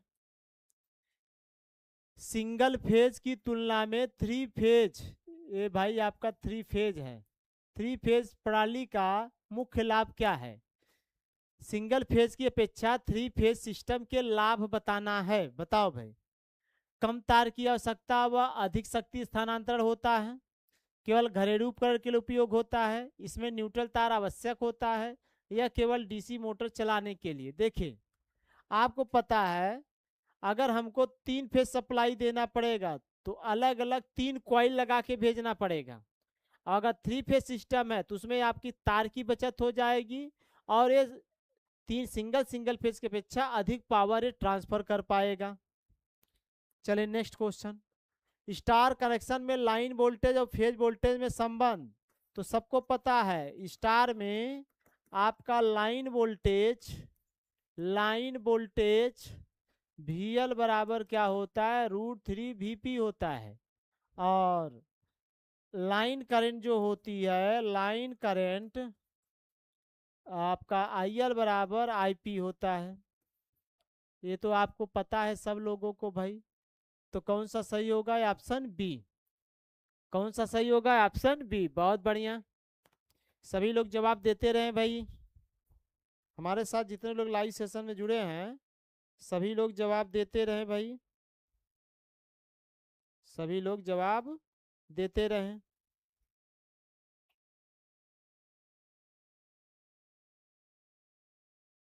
ठीक है, चलो भाई नेक्स्ट क्वेश्चन का जवाब दीजिए आप सब।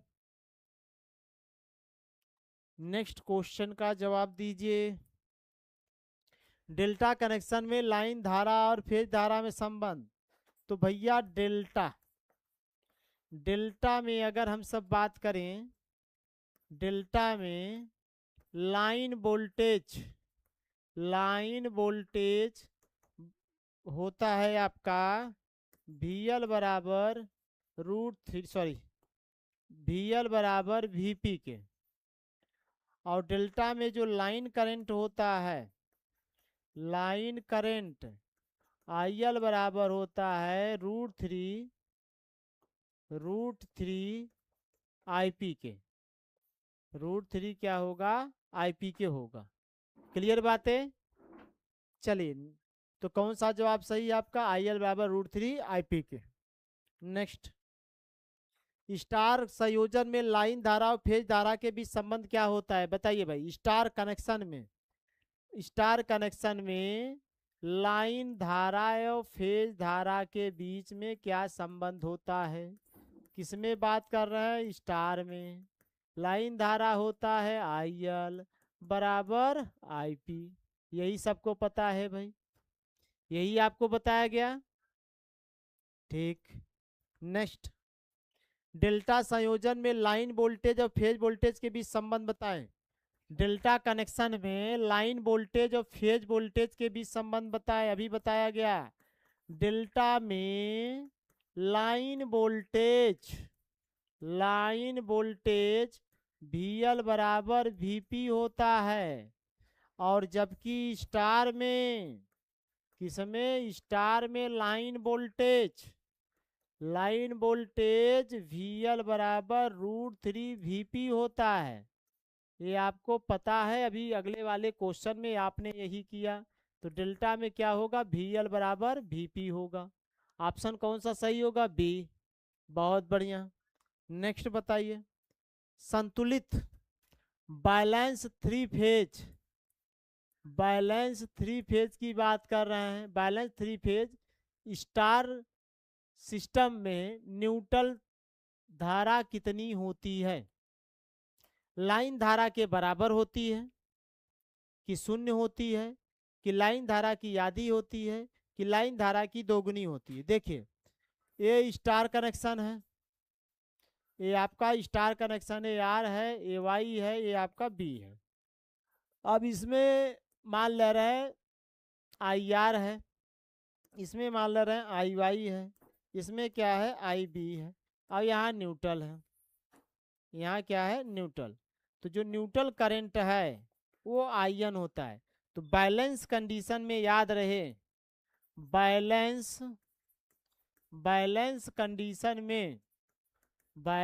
कंडीशन में आपका IR plus IY plus IB ये तीनों मिलके 0 होते हैं। बैलेंस कंडीशन में तीनों मिलके क्या होंगे? 0 होंगे। तो कौन सा जवाब सही होगा? B। कौन सा जवाब सही होगा? B। चलिए नेक्स्ट क्वेश्चन का जवाब बताइए। AC वोल्टेज के लिए फॉर्म फैक्टर की परिभाषा क्या होगी? AC वोल्टेज के लिए फॉर्म फैक्टर की परिभाषा क्या होगी? RMS अपान एवरेज। फॉर्म फैक्टर बराबर क्या होता है? फॉर्म फैक्टर बराबर क्या होगा? फॉर्म फैक्टर बराबर क्या होता है? RMS अपान क्या होता है? एवरेज।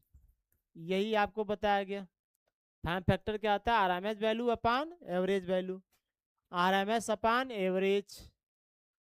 तो आपका क्या हो जाएगा? ऑप्शन B सही होगा। चलिए बताइए।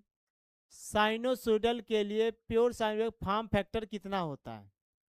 साइनोसॉइडल के लिए फॉर्म फैक्टर बताना है।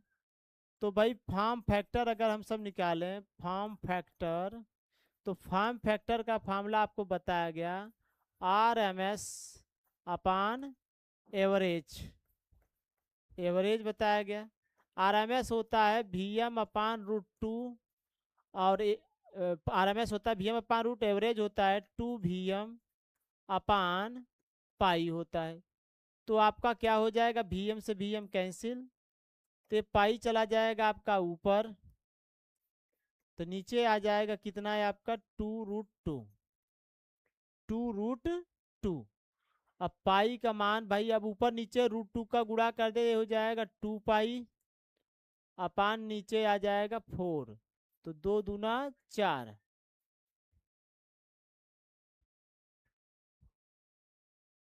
तो ये आ जाएगा आपका पाई बटे 2, तो 3.14 में 2 का भाग करें, 2 एक कम 2, कितना बचा 1, 2 पंजे 10, तो इसका जो लगभग भाग आएगा, लगभग अगर हम मान निकालें तो 1.2 आएगा, 1.414 आता है। कितना आता है, रुके रहो भाई, रुके रहो, यहाँ पे गलती है, यहाँ पे रुके रहिए भाई, कहाँ गए आप, बोट ए है। देखिए एक टेबल हमने आपको यहाँ पे बताया है,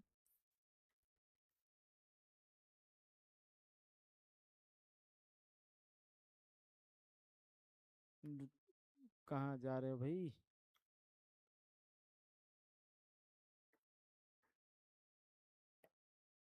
देख लीजिए, RMS अपान एवरेज होता है, तो 1.11 होता है, आप डिवाइड कर लीजिए भाई, आप क्या करेंगे, डिवाइड कर लेंगे, हमारा फार्मूला क्या है, सही है, कैलकुलेशन में क्या है मिस्टेक है, उसको डिवाइड कर लीजिए,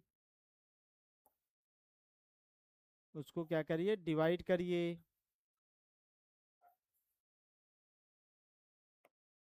तो इसको भाग करेंगे, थोड़ा यहाँ पे हल कर लेना भाई, ये जब हल करेंगे तो 1.11 आएगा, 1 पॉइंट क्या आएगा, 11 आएगा, 1.11 आएगा, तो कौन सा जवाब सही होगा आपका भाई, 1.11 होगा।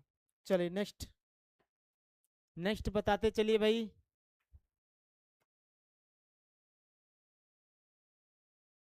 पीक फैक्टर 1 हाँ सही है, पीक फैक्टर 1.414 होता है, हाँ WG 1.11 होता है, सही है, पम्प फैक्टर 1.11 होता है, भाग हमने वहाँ पे गलत किया, कैलकुलेशन गलत था।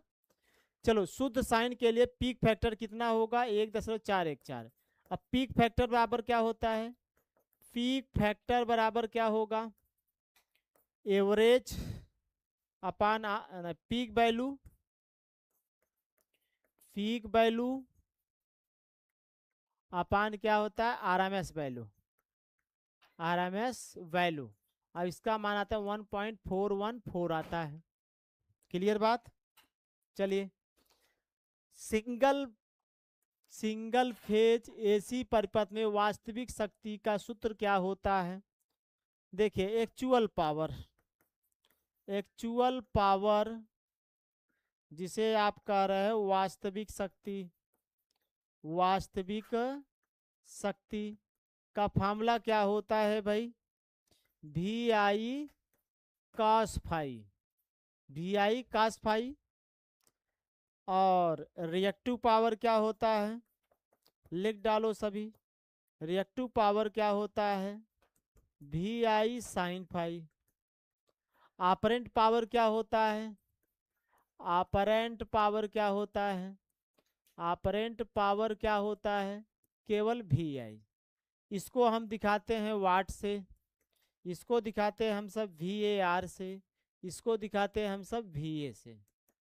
क्लियर बात, इतनी बातें क्लियर हुई, तो क्या होता है वास्तविक शक्ति आपका भाई true power VI cos phi के, वास्तविक शक्ति ट्रू पावर या एक्टिव पावर क्या होगा, VI cos फाई के, ऑप्शन बी सही होगा। नेक्स्ट, बैलेंस थ्री फेज में कुल वास्तविक शक्ति का सूत्र क्या होता है, देखिए थ्री फेज में जो पावर होता है वह होता है P3 बराबर, P3 फेज का पावर होता है 3 VPIP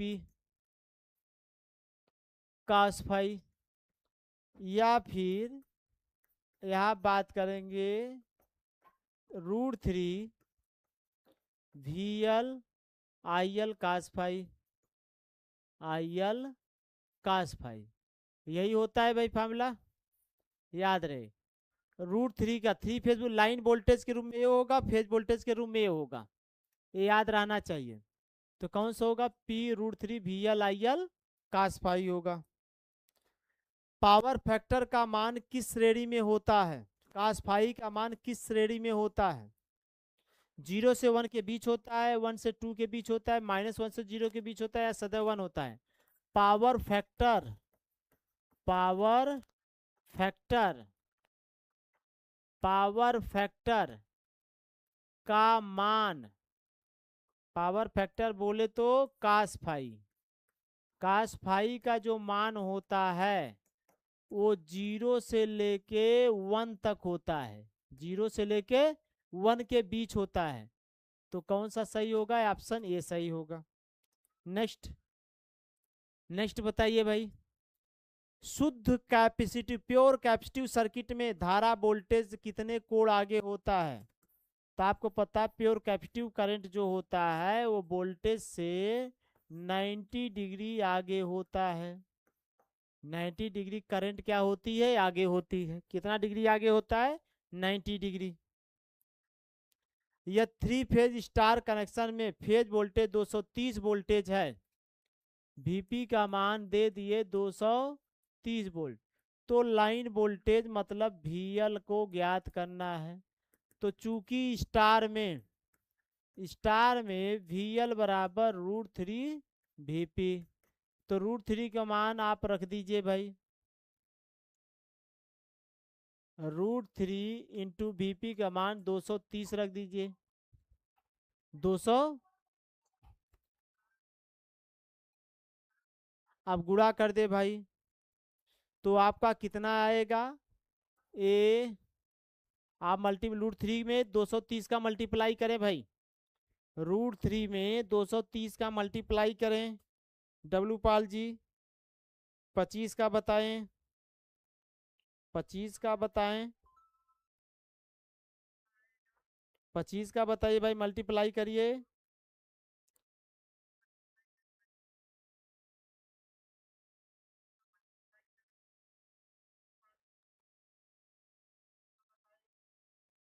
चलिए मल्टीप्लाई करें भाई,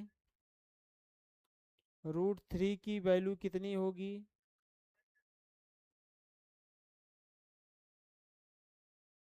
1.732 में मल्टीप्लाई करें भाई जल्दी से। आपका 1.732 में 230 का गुणा करें तो 17 दूना 34, 17 तिरिक 51, 5 आ गया, 34 और 5 कितना हो जाएगा, 49, 400। चले कितना आ रहा है भाई, सभी लोग बताए भाई, इसका मल्टीप्लाई करो। डब्लू जी कितना आएगा, ये भाई कैलकुलेशन हमें भी करना पड़ेगा, कैलकुलेशन करो भाई। 1.732 इंटू 230, 398 आएगा। कितना आएगा, 398 आएगा, ये आएगा 398 कुछ पॉइंट आएगा। ठीक, बहुत बढ़िया। नेक्स्ट, 3 समान प्रतिबाधा इक्वल इम्पीडेंस 3 फेज लोड में कुल आभासी शक्ति का सूत्र क्या होगा। सिंगल फेज में आभासी शक्ति, आभासी मतलब ऑपरेंट पावर, आभासी शक्ति मतलब ऑपरेंट पावर होता है VI।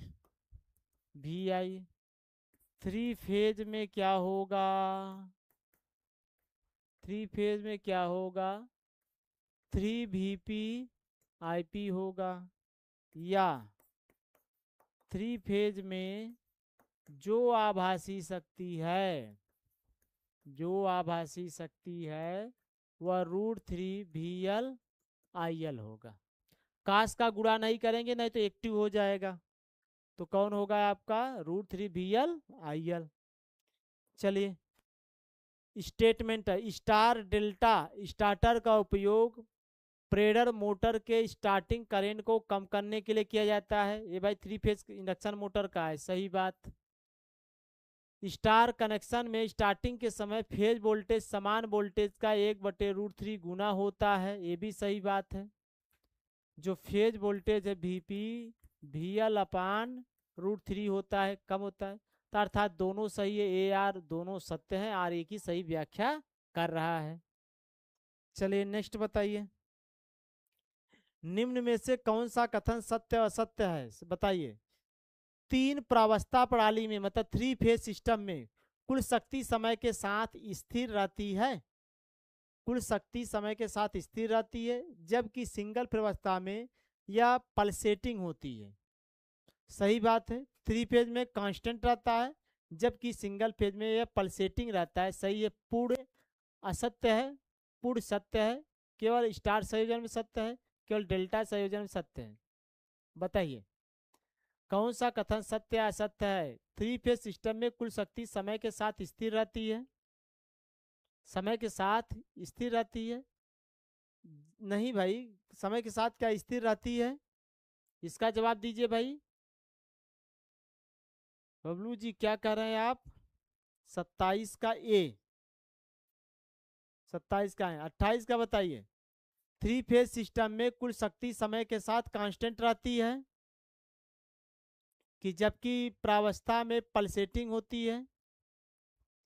ए भाई ये बताओ शक्ति कहाँ पे पल्सेटिंग होती है, ये पूर्णतः असत्य कथन है भाई, पूर्णतः असत्य कथन है। पावर पल्सेटिंग नहीं होता है, वोल्टेज करंट होते हैं, पावर तो सब तो कांस्टेंट रहते हैं भाई।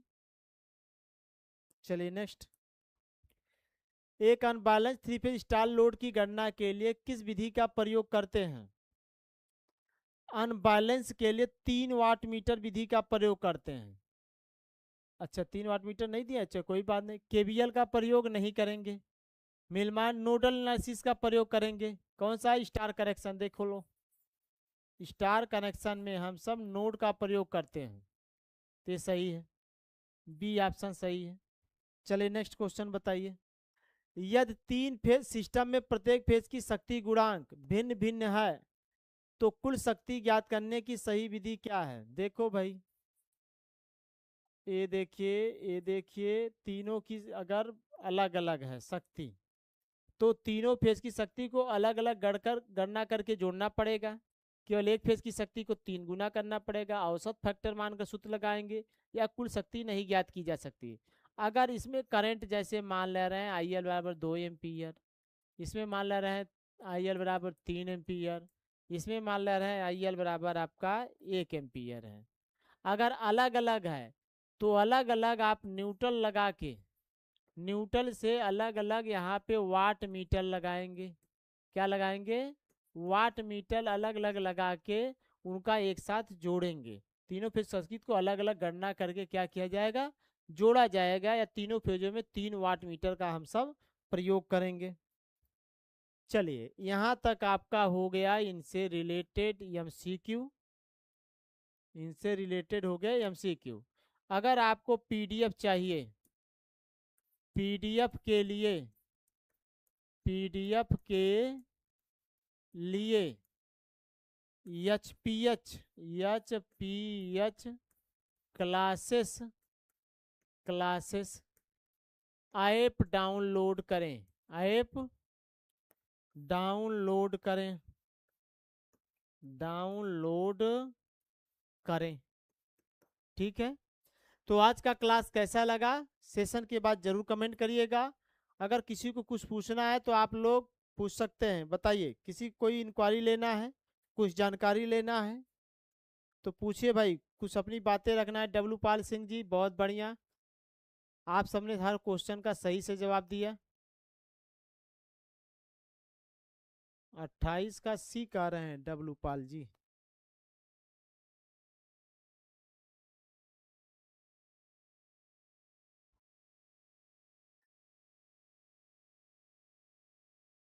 अच्छा अच्छा रुके रहिए भाई, रुके रहिए, यहाँ पे हमने अगला ऑप्शन पढ़ा ही नहीं। यहाँ पे एक है केवल स्टार संयोजन में सत्य है। नहीं भाई ऐसा नहीं है आपका, वो सही था, ऐसी बात नहीं है। चलिए किसी को कुछ जानकारी लेना है, कोई क्वेश्चन करना है तो आप पूछ सकते हैं भाई। चलिए, किसी को कुछ पूछना है, कोई जानकारी लेना है, बताइए। चलिए, आज का सेशन यहीं पे समाप्त करते हैं। गुड नाइट, राधे राधे, जय श्री राम।